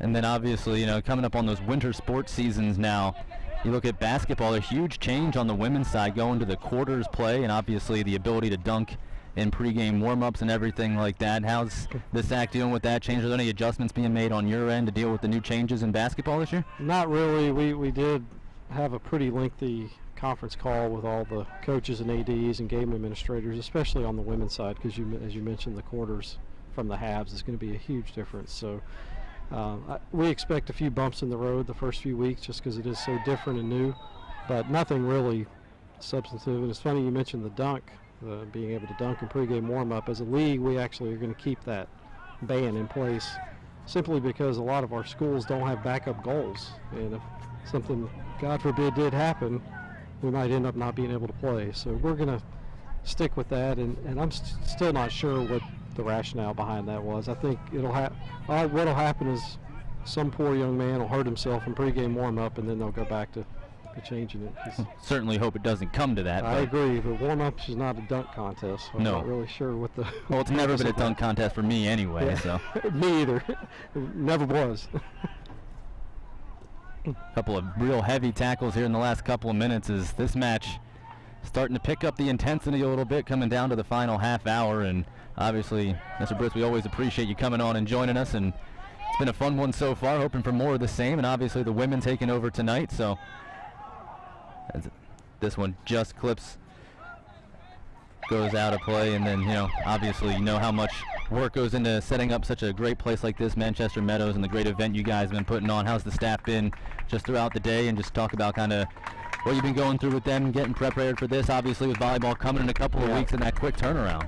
Well, this is the 9th year, believe it or not, we've been here at Manchester, and they've just been a great partner of ours in the whole city of Rock Hill, and we've definitely kind of found a home here, I think, with our soccer championship. The teams enjoy coming here. The city likes us to be here, so we continue to stay as long as they want us. But it is a lot of behind-the-scenes work that no fan or team really needs to know what goes on. As long as things go well and they have a good experience, that's all that matters. But it is certainly something that we've been working on for a few months. It's not like we just woke up Monday morning and said, "Oh, we've got our soccer championship this week. We need to get going on it." But well, it's certainly not like you guys have the biggest staff in the world, so it's a lot of people pulling a lot of several tasks in any given day, and believe me, we know all about that. Yes, we're no different than our counterparts in the members institutions that wear multiple hats on a daily basis and do everything from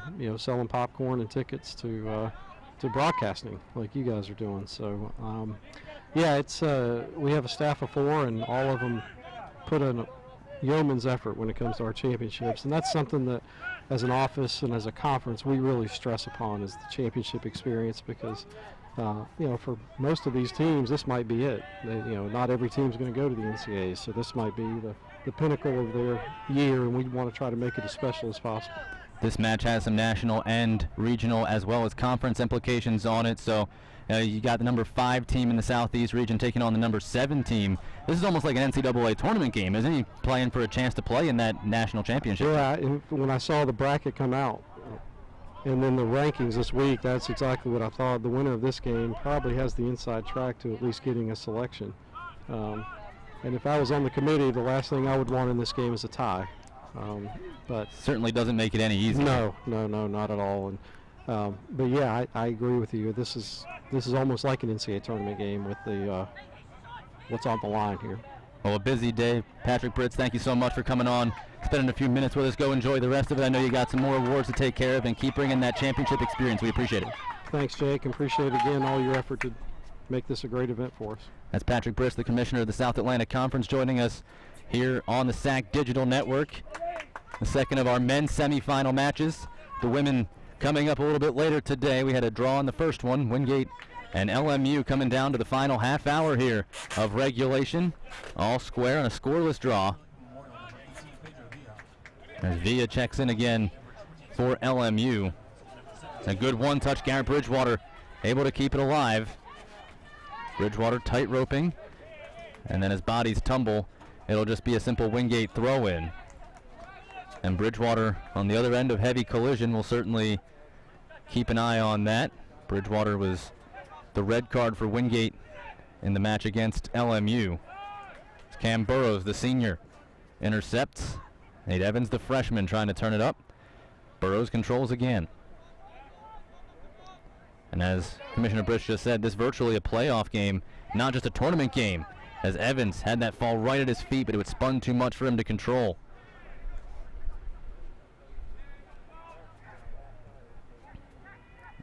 Evans trying to step through again, that blocked away. And when you look at Wingate, ranked as high as number 7 in the nation at one point this season. Thought they would be in pretty good position come tournament time, and they do control their own destiny, as does it seems LMU, with them in a pretty good position. This pried away, and the Wingate defense coming at it. Evans trying to run past Johnson. That's blocked off. Daniel Johnson then squirts it past Evans again.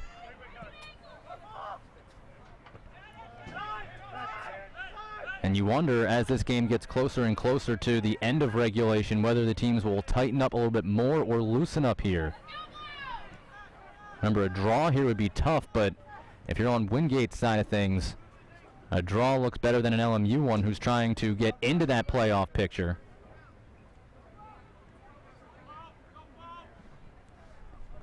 Burrows has that pulled out. It'll be a throw-in for Wingate deep in the attacking third.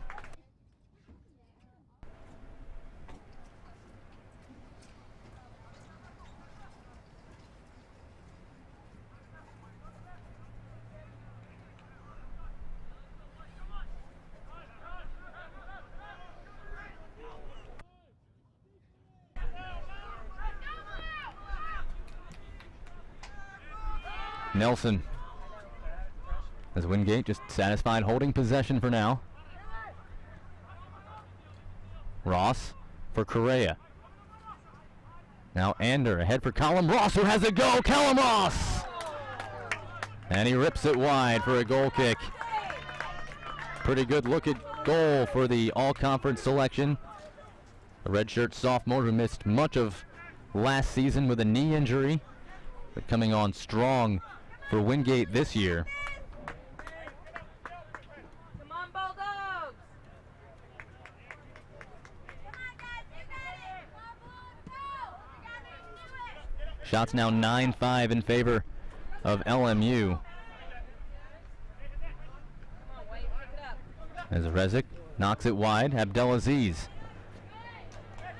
His pass cut off by Bridgewater, and they'll give Wingate's defense a chance to get back and get in formation.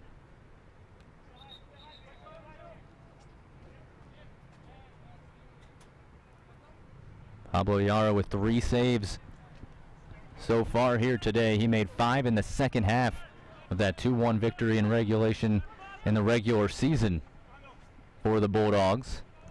It's De Silva, an aggressive slide tackle from Bridgewater in the corner.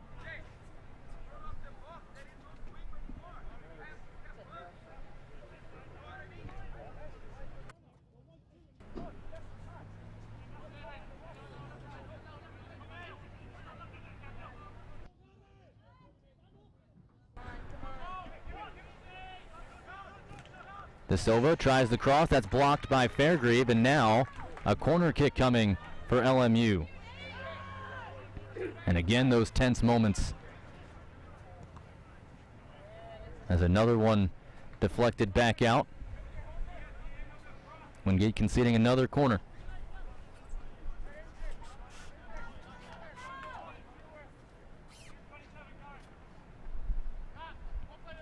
Here comes the third corner of the match for LMU, as Abdelaziz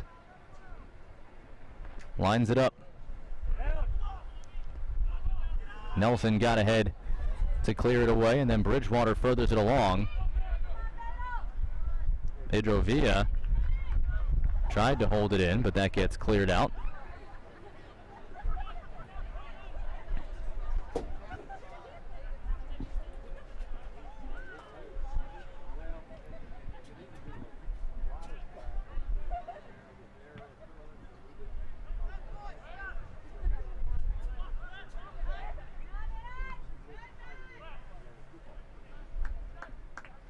It'll be a Wingate throw.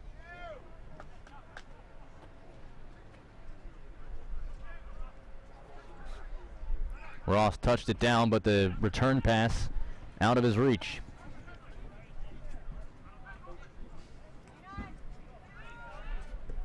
Johnson.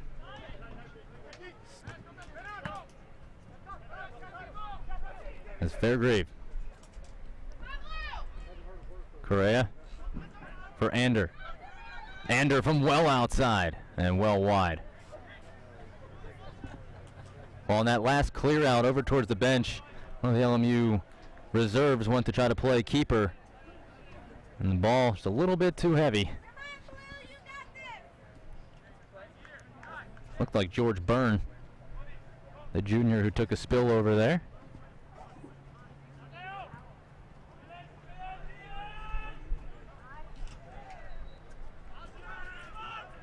And as they tried to play that back, they got a foul on Wingate there. Called it on John Ander, who's audibly upset.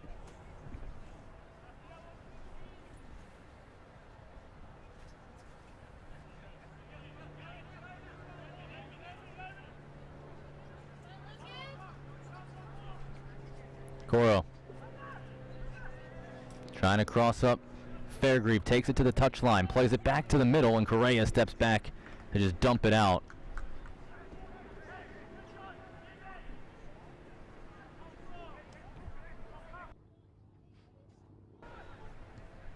Ander trying to break it free. Rezic.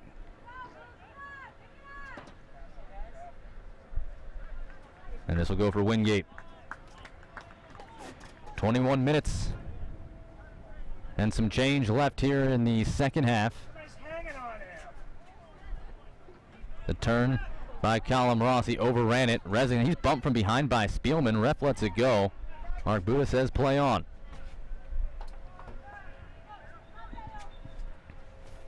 And now we'll get a whistle.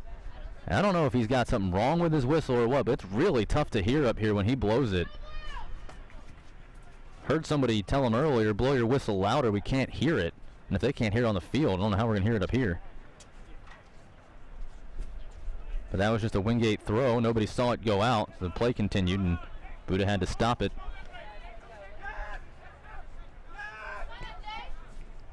Correa juggled it a bit. But now Ross lets it fly. Callum Ross again crossing just in front of the goal mouth. And that was not deflected.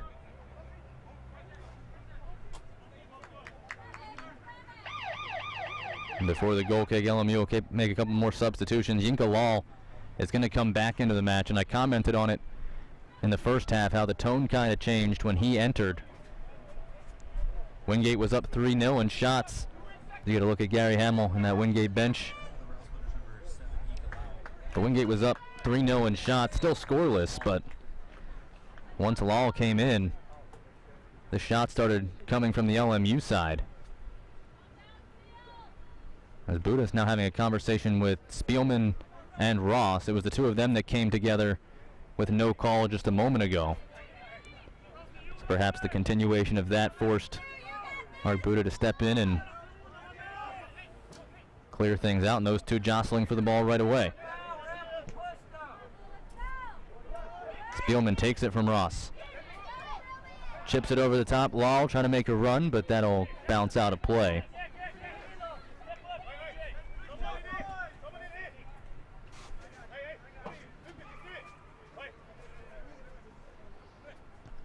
Evans. Good turn for Ross, who's pried from behind.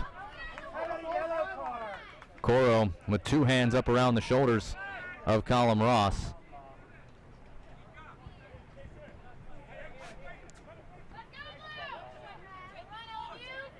And now we'll see where Wingate wants to go with this. It's Philip Wong, the freshman out of China, standing in front of Gillespie, who curls it towards the box. It's knocked down free in front, but Ozzie picks it right back up.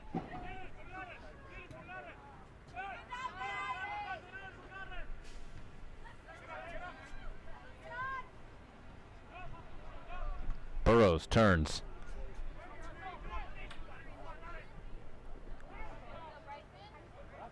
Ander and Len. You saw on the free kick. Taking a step back was Ozzie.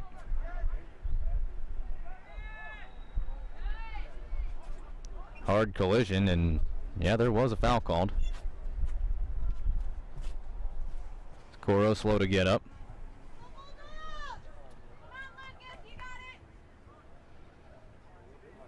Both teams looking to break open the scoring.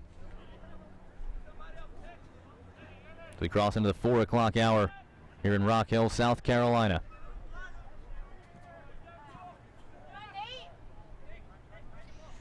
About everything you would expect from a match between two teams that had a one-goal match in the regular season, separated by one seeding position in the tournament.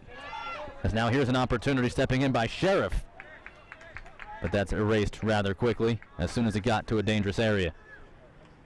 Separated by 1 seeding in the tournament, 2 spots in the rankings in the region.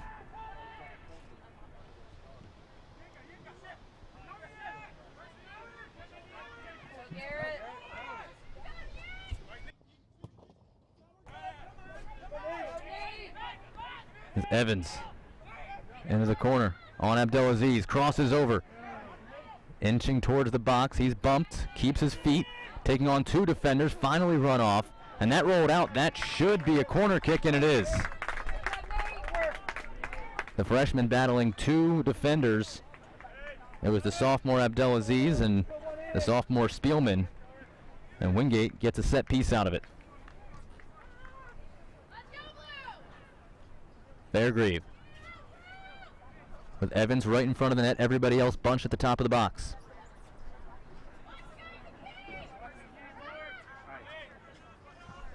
To the back post it goes. And a little bit too much pace on it. Burrows will try to trace it down, and he does heel it back into play.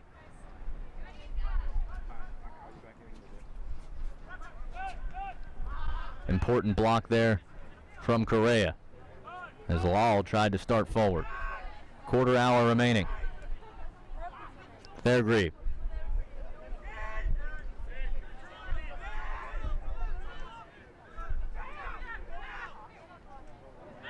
Good interception by Spielman. He's been doing a great job dealing with Colin Ross. And now De Silva, the other way. Numbers forward for LMU, rolls it across for Spielman. He's got space and he'll let it fly. Yara will leap to keep it in play because Bridgewater touched it. And the side judge says that went out. So it'll be a corner kick. He's got the best vantage point on it. Yara did all he could to leap up and knock it back into the field, but Abdelaziz will insert the set piece, small to De Silva. That clipped by Bridgewater, and Yara again will watch it go wide into the side netting, so another corner coming.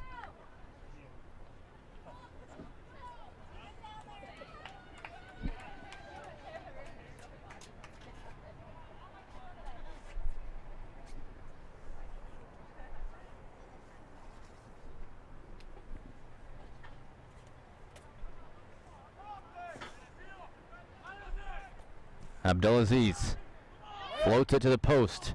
That was headed by Spielman. Nelson tried to clear it. Law's there. Colin Ross is down. The ball is still in play. Ross was down. That keeps Abdelaziz on side. So he works it back for Sheriff, who has a go towards the post. Header flipped on by Johnson, but he was angled awkwardly. And Spielman falls as his pass goes for De Silva.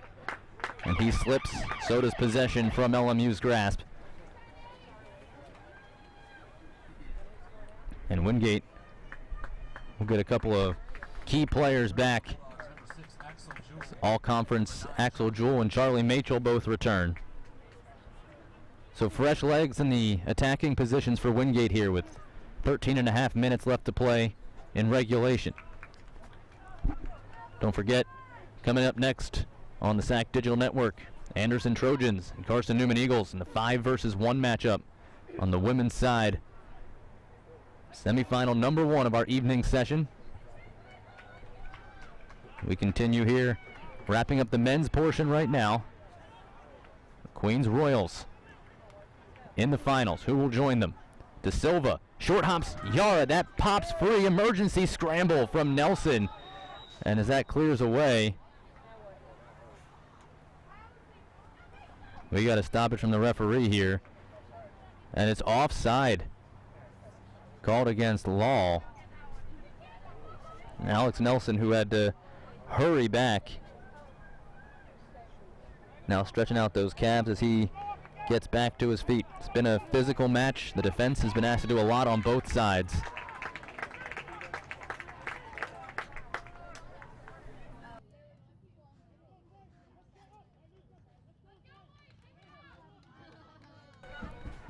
The side judge had the flag up, either signaling for the foul on Law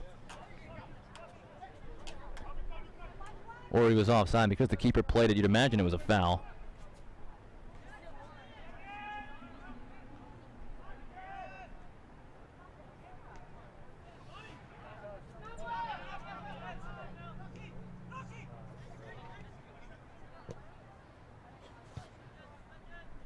Machel trying to box out for position, but that'll keep on floating.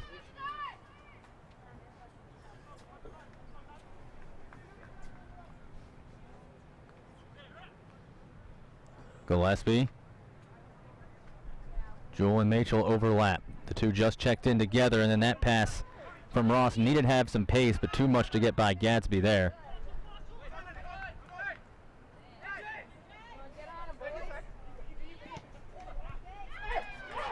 Long. Setting up Sheriff. He's got space in the wing. The cross blocked off by Gillespie, and another corner coming for LMU. Continuing to apply the pressure as we hit 11 minutes left in regulation.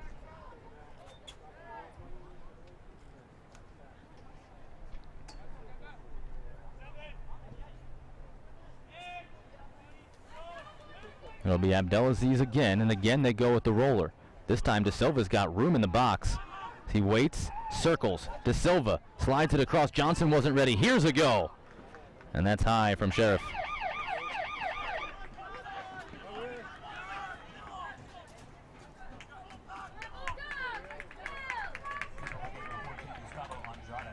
There's the Carson Newman women's soccer team, the top seed in the women's tournament. They'll take on the Anderson Trojans next. But still 10 minutes left in regulation for the 2 or 3 seed to try to punch their ticket to Sunday's final.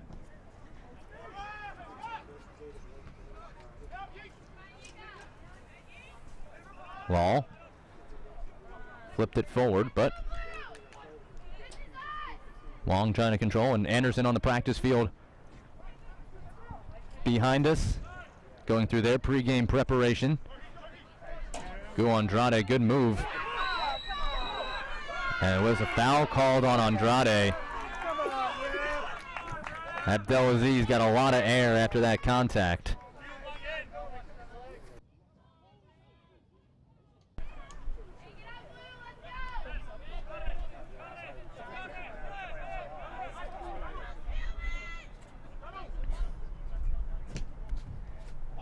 And the free kick for Spielman. Lays up for Law in the corner. Yinka Law trying to turn past Bridgewater, and he does well to bang it out on the touchline side. It just concede a throw, not a corner kick here. But it continues to get later and later. Still searching for our first goal of the match. Law carries through, Yara punches it away, and then Correa finishes it off. Heady play there from Pablo Yara just to get a piece of it, because that was dangerous. Now on the counter, Axel Jewell. But Johnson, first team all-SAC defender, fighting him away. Wingate will get a throw.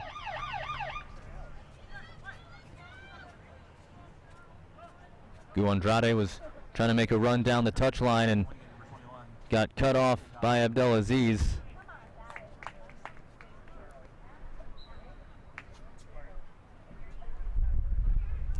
Went down rather easily, but got the call and set up an opportunity for LMU. Wingate has since moved it back down the field.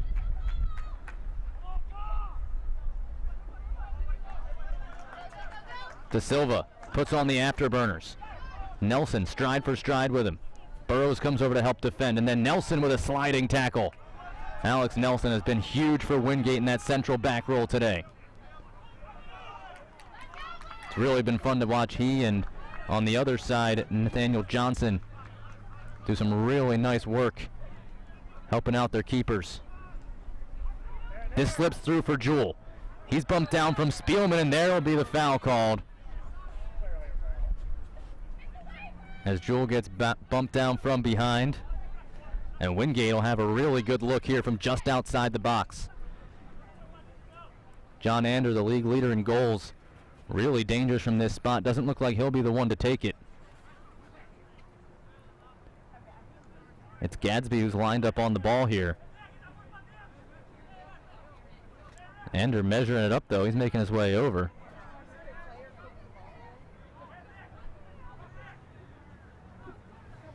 And some debates over the exact pinpoint location of this free kick begin. And this is a big one.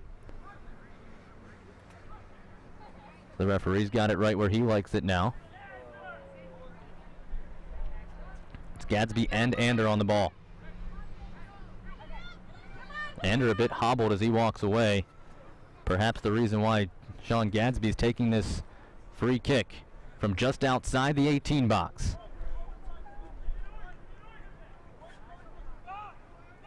Looking for a late lead here in the SAC semifinals. Gadsby into the wall.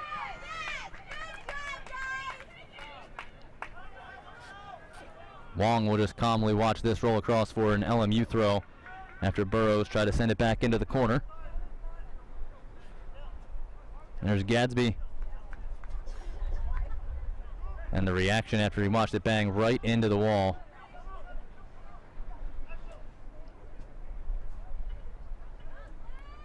Andrade squeaks one through, and it's just wide off the arms of Ozzy.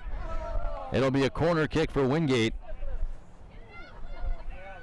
Andrade snuck one through there, and the roller tripped up Ozzy enough to get a corner kick for Wingate off the deflection.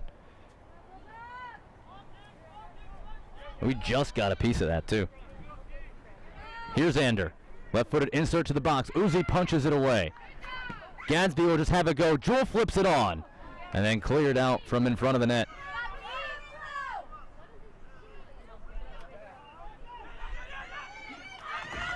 A foot race now.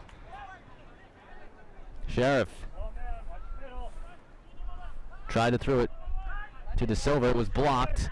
Long range shot from Rezic will rise over the crossbar and a goal kick. And again, it was Alex Nelson as we cross inside 5 minutes.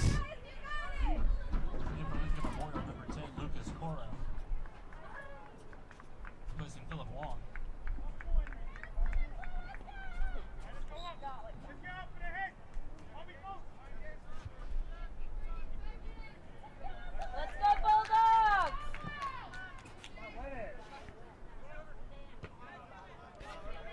Spielman will head it out right at midfield.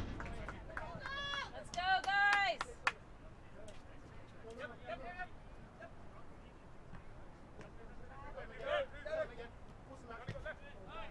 That's Spielman watching. Bridgewater chooses the back line. Nelson trying to go over the top for Jewell. But good play by Johnson. Gadsby tried to fight it through again. Ander and Jewell both swipe at it and miss. A missed clear attempt. Now here's Correa from outside. And that never had a chance as it clears the giant brick wall back behind the goal mouth. Correa, a pretty cool story on the Wingate side as well. Really bad ACL tear a year ago, but was able to fight back and get ready for the season opener this year.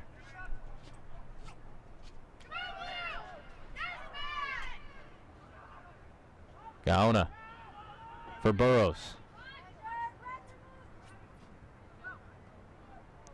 Gaona again. It's away from Law. It falls to the feet of Jewell. Final minutes of regulation. Law bangs it out of play.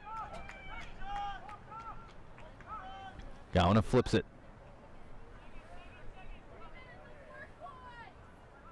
Len with a high leg kick. Jewell able to avoid the boot and then still send it forward. Good move by Gaona to get behind Len. Now crosses it over, and that'll land behind the net out of play. And Gaona couldn't quite angle it back towards the usable area.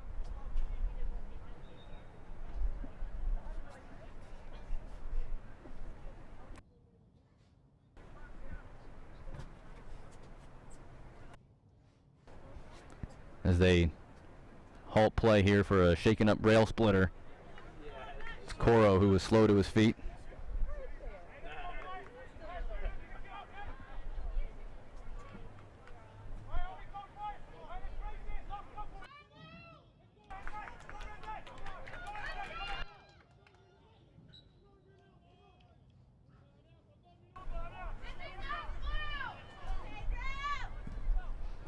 So after the injury delay, they restart here on the free kick. It was Gaona's ball out. So just a goal kick to restart it. No foul was awarded. De Silva trying to tightrope the sideline. Has it taken away by Gillespie.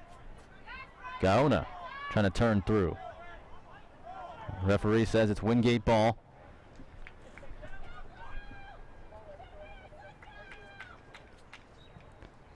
Andrade got a piece of that.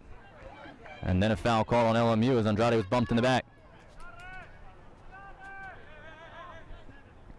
Coming up on 2 minutes in regulation, and Wingate will get a free kick here.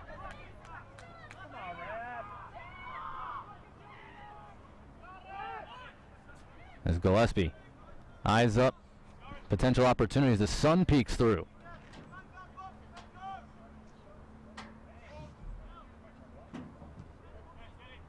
Spinning towards the box. Gadsby got a piece, but not enough. And it still angles out for a goal kick. Some partial blue skies overhead, if you can believe it. It's been cloudy and overcast all day. The sun breaking through. One of these offenses hoping to as well here in the final 90 seconds.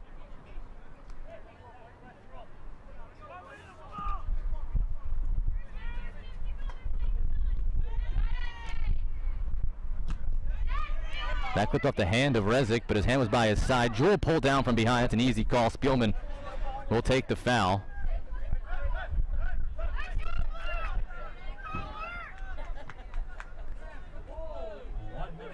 A minute left in regulation.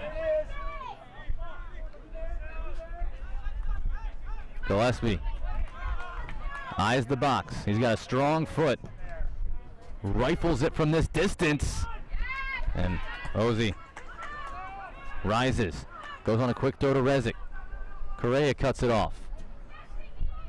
And Rezic steps it out. It'll be Wingate throw. Time for one more build.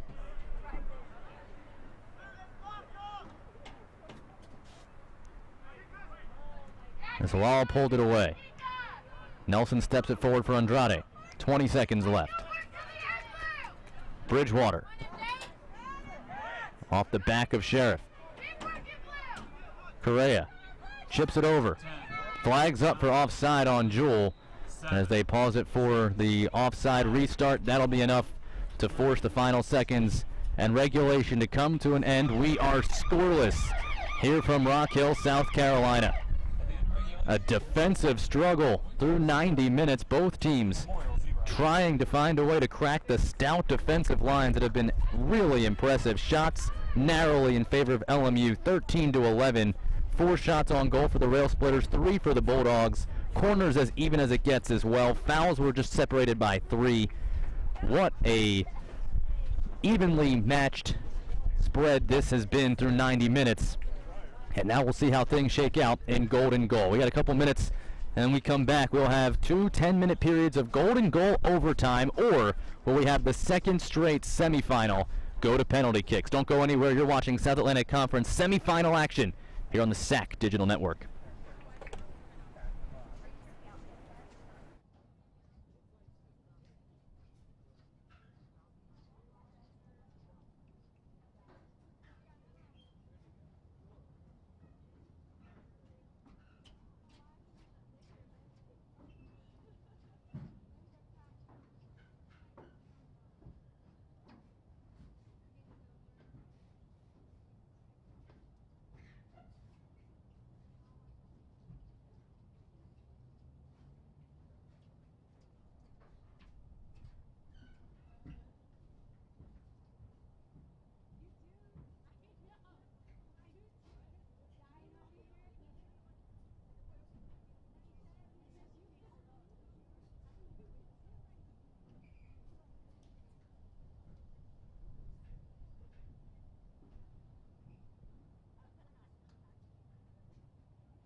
Back live with you on the SAC Digital Network, getting set for overtime between the second-seeded Wingate Bulldogs and the number 3 LMU Rail Splitters.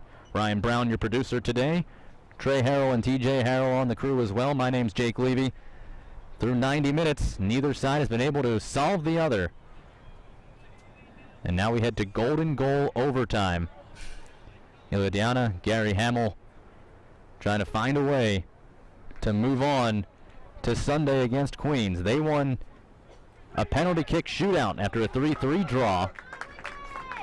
So far today on this busy Friday from Manchester Meadows and Rock Hill, South Carolina, we are 2 for 2 in overtimes. Wingate will start on the ball, white and gold striped uniforms, the 2 seed, technically the home side here at this neutral site. Wingate got a chance to play on this field on Tuesday because of rain in Wingate. They moved the quarterfinal matchup to Manchester Meadows, where Wingate and LR battled to a 2-0 victory on the Wingate side of things. And we're underway here in the first overtime. Remember, golden goal. If anybody finds the back of the net, it's over. 2 10-minute periods at the most. Byrne turns it ahead. Rezick called for the foul as he went up and under Garrett Bridgewater.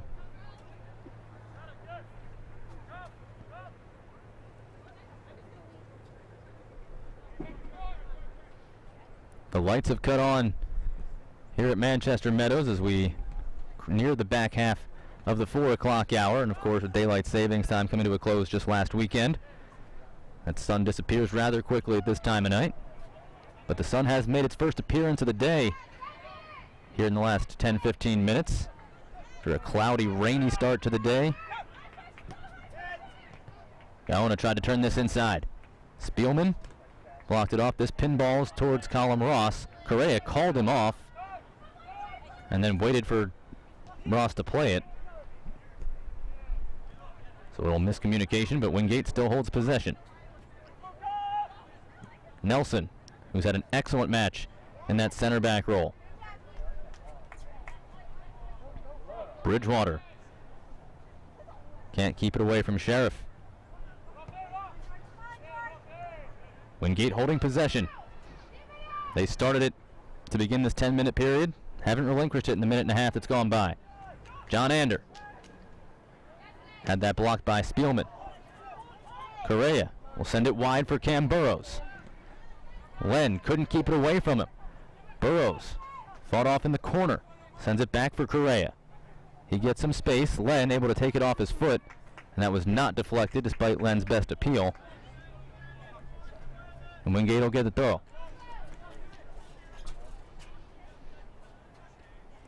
Jewell back for Burrows. He'll chip one towards the front post. Headed away by Johnson. Len turns it up as far as Burrows again. Crosses one into the box, and nobody there on the backside as it went under Rezick and Ander. And Ozzy won't take any chances and just come out and secure things. His punt goes for Burrows. Ozzy's off his line, but Burrows will build slowly instead. Goes to Jewell for a one-touch back. Burrows crosses it in front. Jewell controls again, sets it back for Correa. Walks it across for Callum Ross, who furthers it for Gadsby. Sean Gadsby, left-footed drive towards the box, over the head of Burrows on a good deflection, and a whistle and a foul called underneath anyway. Len able to mark up with Burrows.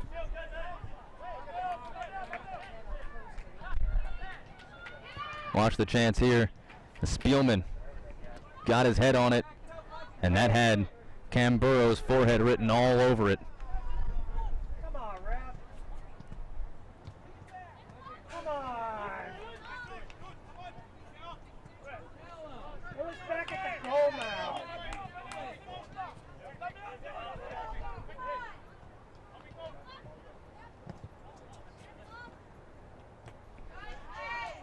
Good flick on to Silva. Blocked off by Nelson. Here's Byrne. Byrne sends it to De Silva, but the flag is up, and number 27 is offside.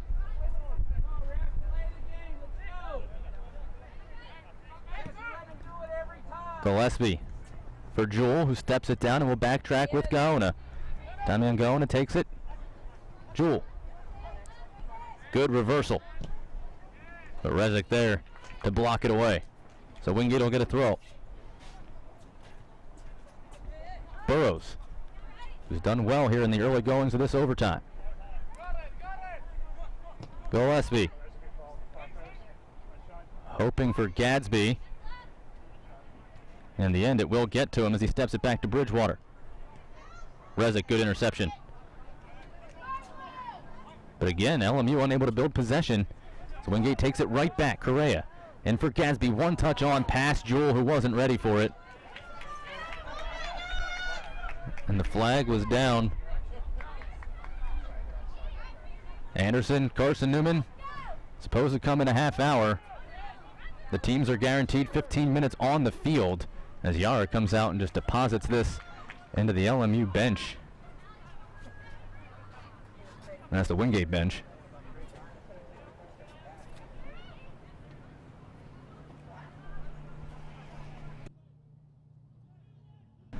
Halfway through this first overtime. Remember, golden goal. Anybody scores and we're done. Is Byrne. Pass intercepted by Gaona, and somehow that ball stayed right at his feet. Len heads it over the head of Burrows. Coro pulling back at Gaona, but Burrows there to help out. The senior Cam Burrows starts forward. Jewel for Correa. Him and Coro come together. It'll be Coro called for the foul. And Wingate, a dangerous pass off the free kick there with De Silva roaming around, but Nelson calmly as ever. Here's Gadsby. Bridgewater curls it back across. Johnson there to block it off, and Wingate will get a corner. Sub coming for the Bulldogs as Charlie Machel comes back on for Correa. Second team all-conference forward, 2014 SAC Player of the Year. And he'll be in to join this attack. As Axel Jewell steps over to the corner to restart play. Jewell, low line drive. Rezic, header falls to Ross. He sidesteps. Ross takes a drive. That was blocked. And that'll be a corner for Wingate. Callum Ross did well there to sidestep and have a good look at goal, and it forced the emergency deflection. And so now Gadsby from the near corner. As you watch that deflection at the last moment. Gadsby's insert. Back post. Deflected away from Burrows. Ross able to track it down. Bridgewater now. Launches one. Garrett Bridgewater! And that was deflected out. It'll be a corner. But what a take from the sophomore.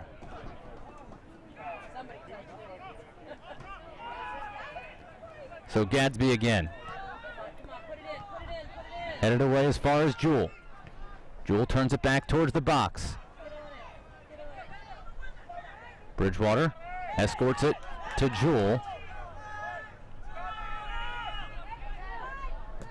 Nelson floats it. Gaona angled it towards midfield, but Ander had been to run the other way.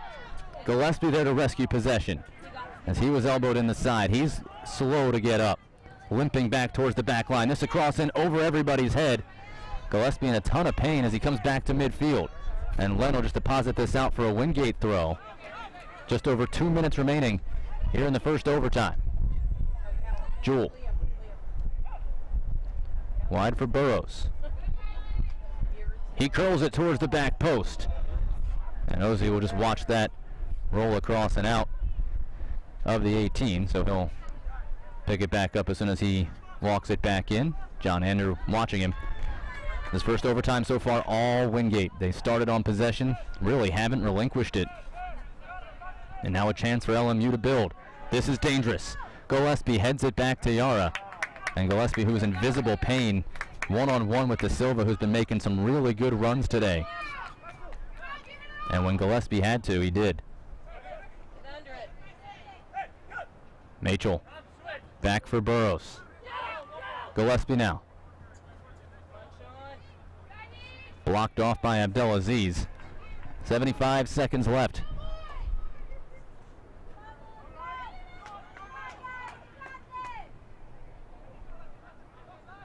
Bridgewater.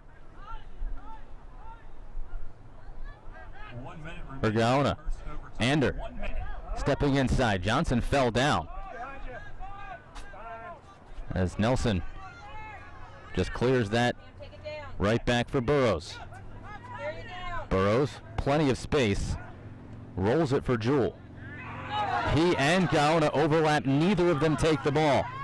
Byrne trying to take advantage as he steps past Gillespie. That was clipped by Nelson, but Yara still right there here with the final 30 seconds of this first overtime. Bridgewater for Callum Ross. And now Wingate will take their time here. Nelson. As Machel tries to bend a run, Ozzie will come out and corral it. 10 seconds. 9, 8, 7. Touchdown by De Silva. He launches one. Yara 4. will just haul it in for good measure. And the first overtime will come to a close. Other than scoring a goal, can't ask for much more than that if you're Wingate. They had a couple of really good chances, dominated the possession in that first overtime period, but through 100, we are still deadlocked in a scoreless draw. Back with the second overtime in a moment here on the SAC Digital Network.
Back with you on the SAC Digital Network.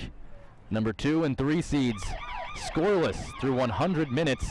You got one final 10-minute golden goal overtime period. If neither team scores, we will go to PKs for the second time in as many semifinals here today from Rock Hill, South Carolina. Ryan Brown captaining our great crew, Trey and TJ Harrell on as well. My name's Jake Levy. Thank you for joining us from wherever you may be watching. We build to the conclusion of this one. Something's got to give. Wingate, the 5th-ranked team in the Southeast region. LMU, the 7th-ranked team. Both known for their stout defense and physical play, and we've seen plenty of that today. Wingate had a bulk of the chances in the first overtime, but LMU will start on the ball. Here's the referee's whistle, gets us underway in the second overtime. LMU going left to right in their navy uniforms. Wingate right to left in the white and gold stripes. Here's Sheriff. Gaona intercepts. Trying to set up Evans. Good sliding play by Abdelaziz, but it falls to Ander. John Ander, the conference player of the year. Can't cross it over Johnson. He turns and flips this one up, out and out of play. What a fortuitous bounce that took for Wingate, as they will get the corner out of this, but that landed right on the feet of John Ander with acres of space in front of him. And he is at least able to get the set piece for Wingate. It'll be Axel Jewell. Nate Evans rubbing some shoulders in the box. Jewell. Back post, Burrows. Coro will just set this out of play and concede the throw in. Tight against his own touchline, didn't want to give up the corner kick. Long throw to Machel. That blocked, but Gadsby's there. Slides it to Gillespie, intercepted. Rezick tried to build forward, but Garrett Bridgewater, the big swing. Now Gaona stepped that away from Lau, and then that got played down. So Lau couldn't win the foot race, but he will get the result he wanted as LMU takes over possession here.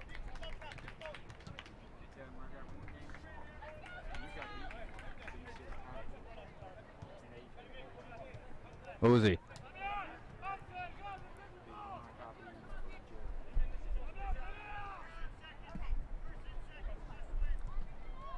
That skips through everybody. Gillespie over the top, a foot race here. Flying down is Taylor, trying to take it away from Ander. It went over the line, so it'll be a goal kick.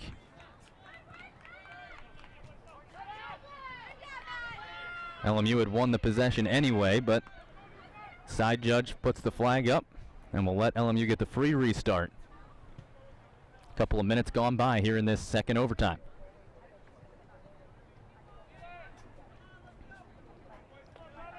Uzi.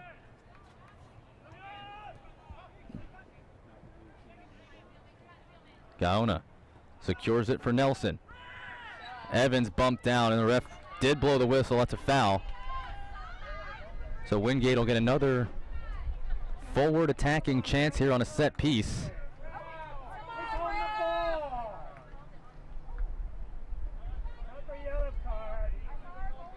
Uzi taking his time getting the ball back. Wingate bench didn't like it, but they'll go small anyway. Jewell for Ander. Machel back for Jewell, who pops it up towards the post. Uzi coming out, will handle it. And the free kick does not set up much of an opportunity for Wingate.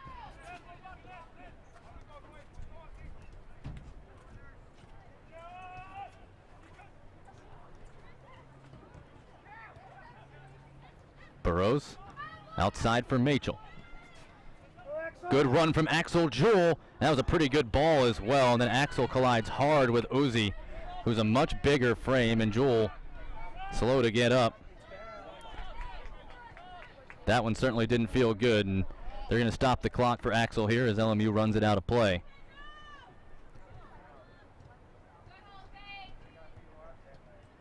And Jewell grabbing at the right glute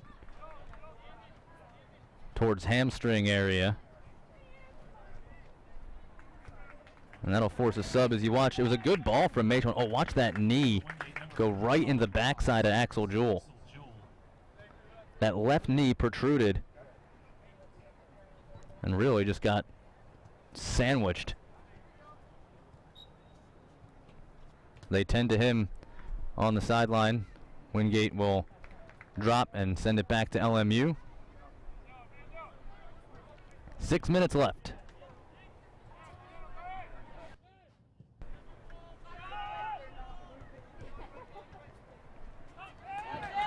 Watch out here, De Silva blocks it away from Bridgewater and gets a good angle. That'll be a throw for Wingate deep in their defensive territory. So that works out really well for LMU as Gaona tried to keep that in play and does. Johnson blocked that off, but Ross got a touch on it. He and Evans miscommunication. Now this back over, flag up for offside, pretty easily spotted, although the LMU faithful obviously don't have the same eyes I do.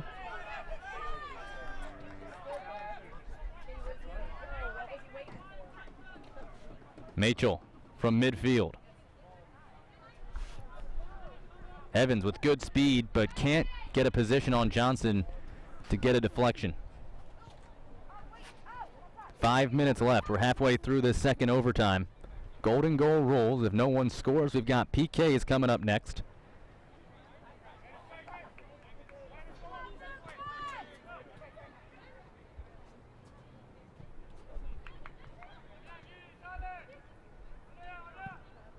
Uzi restarts.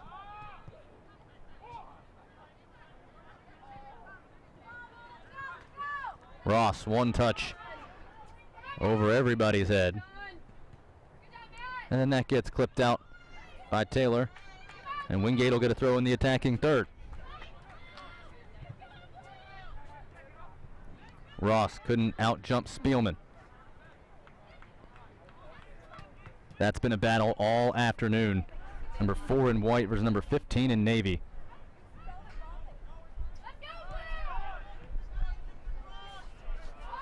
Gadsby lays it up for Bridgewater. Bridgewater had a great chance from outside in the first overtime.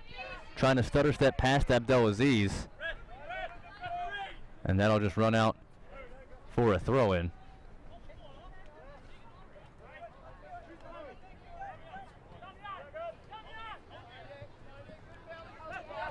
Bridgewater pulled back from Law, but still able to get possession. Law got a touch on it, and the center ref had the best spot on it. Doesn't even wait for the side judge to make a call. Law, as he takes a tumble, the referee not buying it.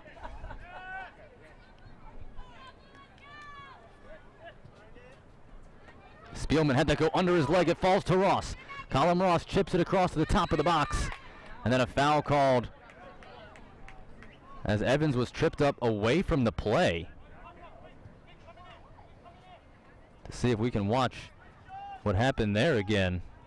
I think it was Nate Evans that got fouled. Oh, Abdelaziz just tripped him up for no reason. I don't even think he saw him. Gadsby to the box. Len got a head on it. Ross steps it back for Machel. 2.5 minutes left in this second overtime. Gillespie put his head on that. Evans puts it forward, but Uzi was there, and there is no rebound.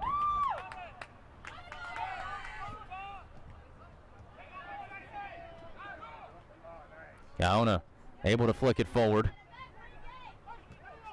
Ball, hoping for a run from De Silva. Nelson will play it wide.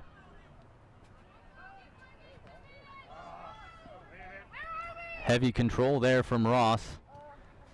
And as this played forward, De Silva's got space down the wing.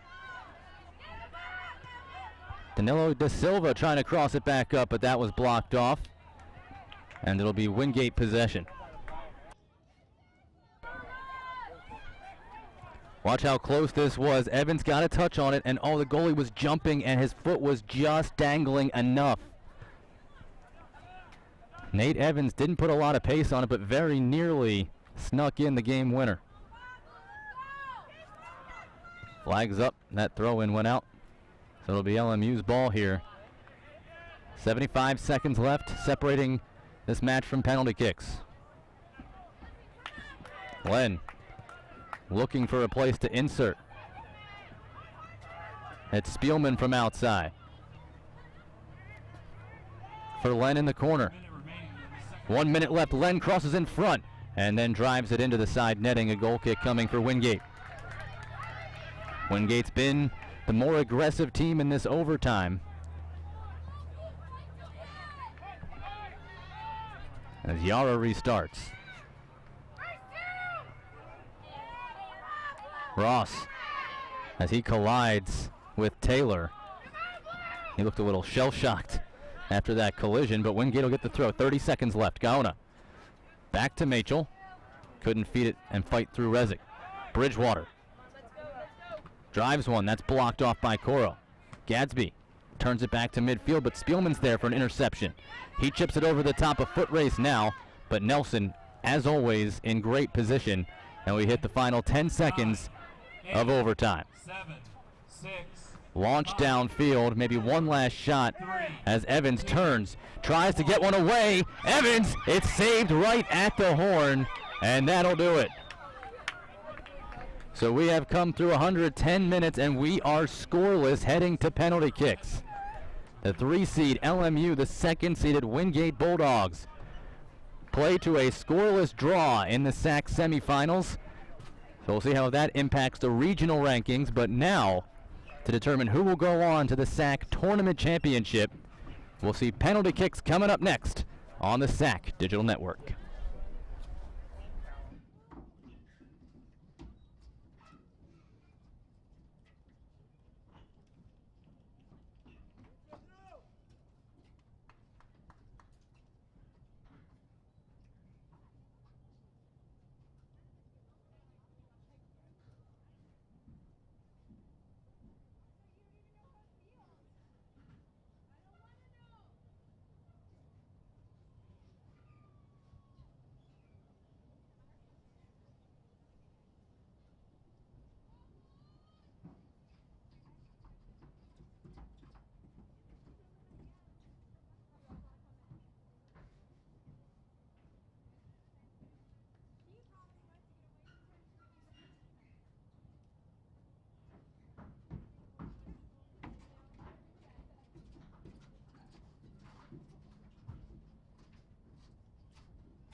As we head to our penalty kick shootout, it'll be Wingate kicking first.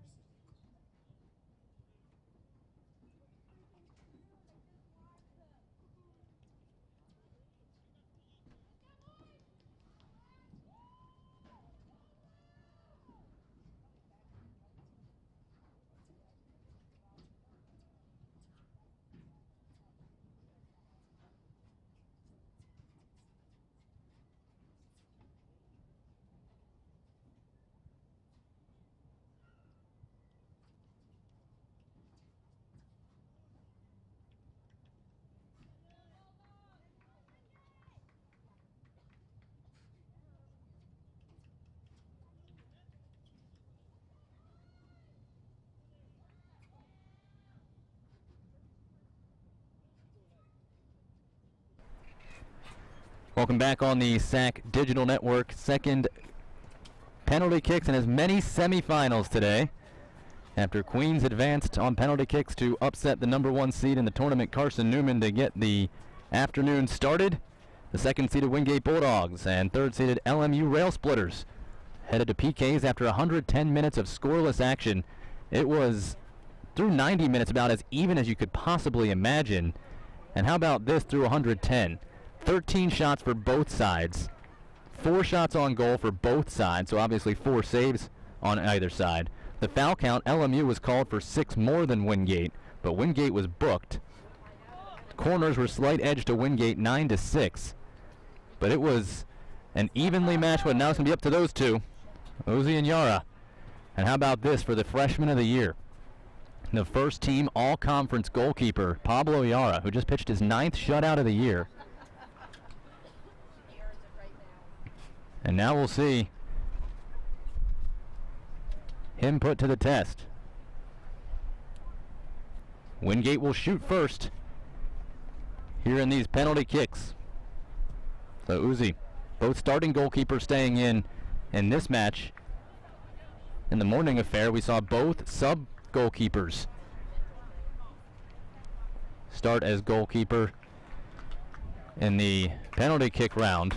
And Colin Ross will be the first Bulldog on the circle. Number 4, Colin Ross. Ross took plenty of penalty kicks throughout the season. He was the penalty kick taker for Wingate as he lines up against Uzi. Ross. Got it. Right into the left side netting. Colin Ross, as textbook as it gets with his finish. And he takes care of business on the Wingate end. Colin Ross had been 3 for 3 in penalty kicks this year. Taking all 3 Wingate had. And it'll be Razik for LMU, the second team all-conference midfielder against Yara, first team goalkeeper. Bottom of the first. Razik over Yara, got it. Yara went the right direction. Put some good pace on that and got a little lift under it as well. And we're tied at 1 through 1 round.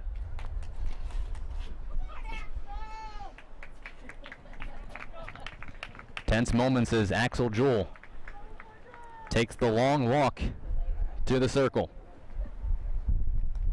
Axel Jewell, first team all-conference, 5 goals this season, 9 assists. And now he lines up against Uzi.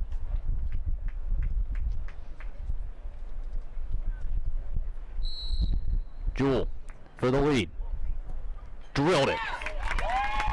And a fist pump from Axel Jewell after a rifle through the right side. And Wingate 2 for 2. LMU coming to kick. Philip Wong, the freshman out of Hong Kong, China, will take this one. Freshman versus freshman.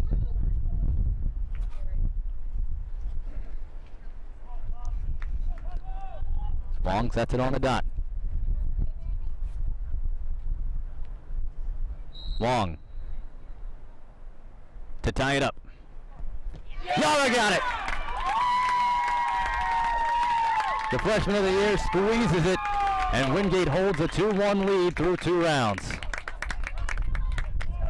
A simple one right down the pipe, and Yara read it all the way. So we're through 2. It's 2-1 Wingate. Another first team all-conference selection will come to the circle for the Bulldogs. It's Sean Gadsby. A chance to put all the pressure on LMU as Long takes the long, lonely walk back to the midfield stripe. Gadsby. Save made by Uzi, and he answers. A huge save. And Gadsby, who had a strong take, it was headed towards the corner, and Uzi able to full extension with that tall frame. Get a piece of it, so it's still 2-1, and Wong got to feel a whole lot better about it now, although he still can't watch. And it'll be Danilo da Silva, the sophomore Brazilian, second team all South Atlantic Conference, with another chance to tie it up. Da Silva for 2s. Yara got it again! A beautiful dive to the post, and Pablo Yara 2 straight saves. And Wingate still up 2-1 through 3 rounds. It's been a defensive match. Would you expect anything else? Yara, the freshman of the year. First team all-conference goalkeeper. And now, here's John Ander.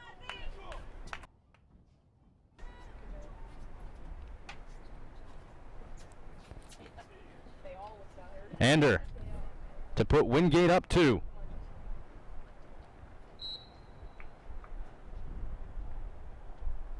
John Ander strikes. He got it. And Wingate's in the driver's seat. It's 3-1. All the pressure on Nick Spielman. A miss, and it's over. Next for Lincoln Memorial, number 15, Nick Spielman.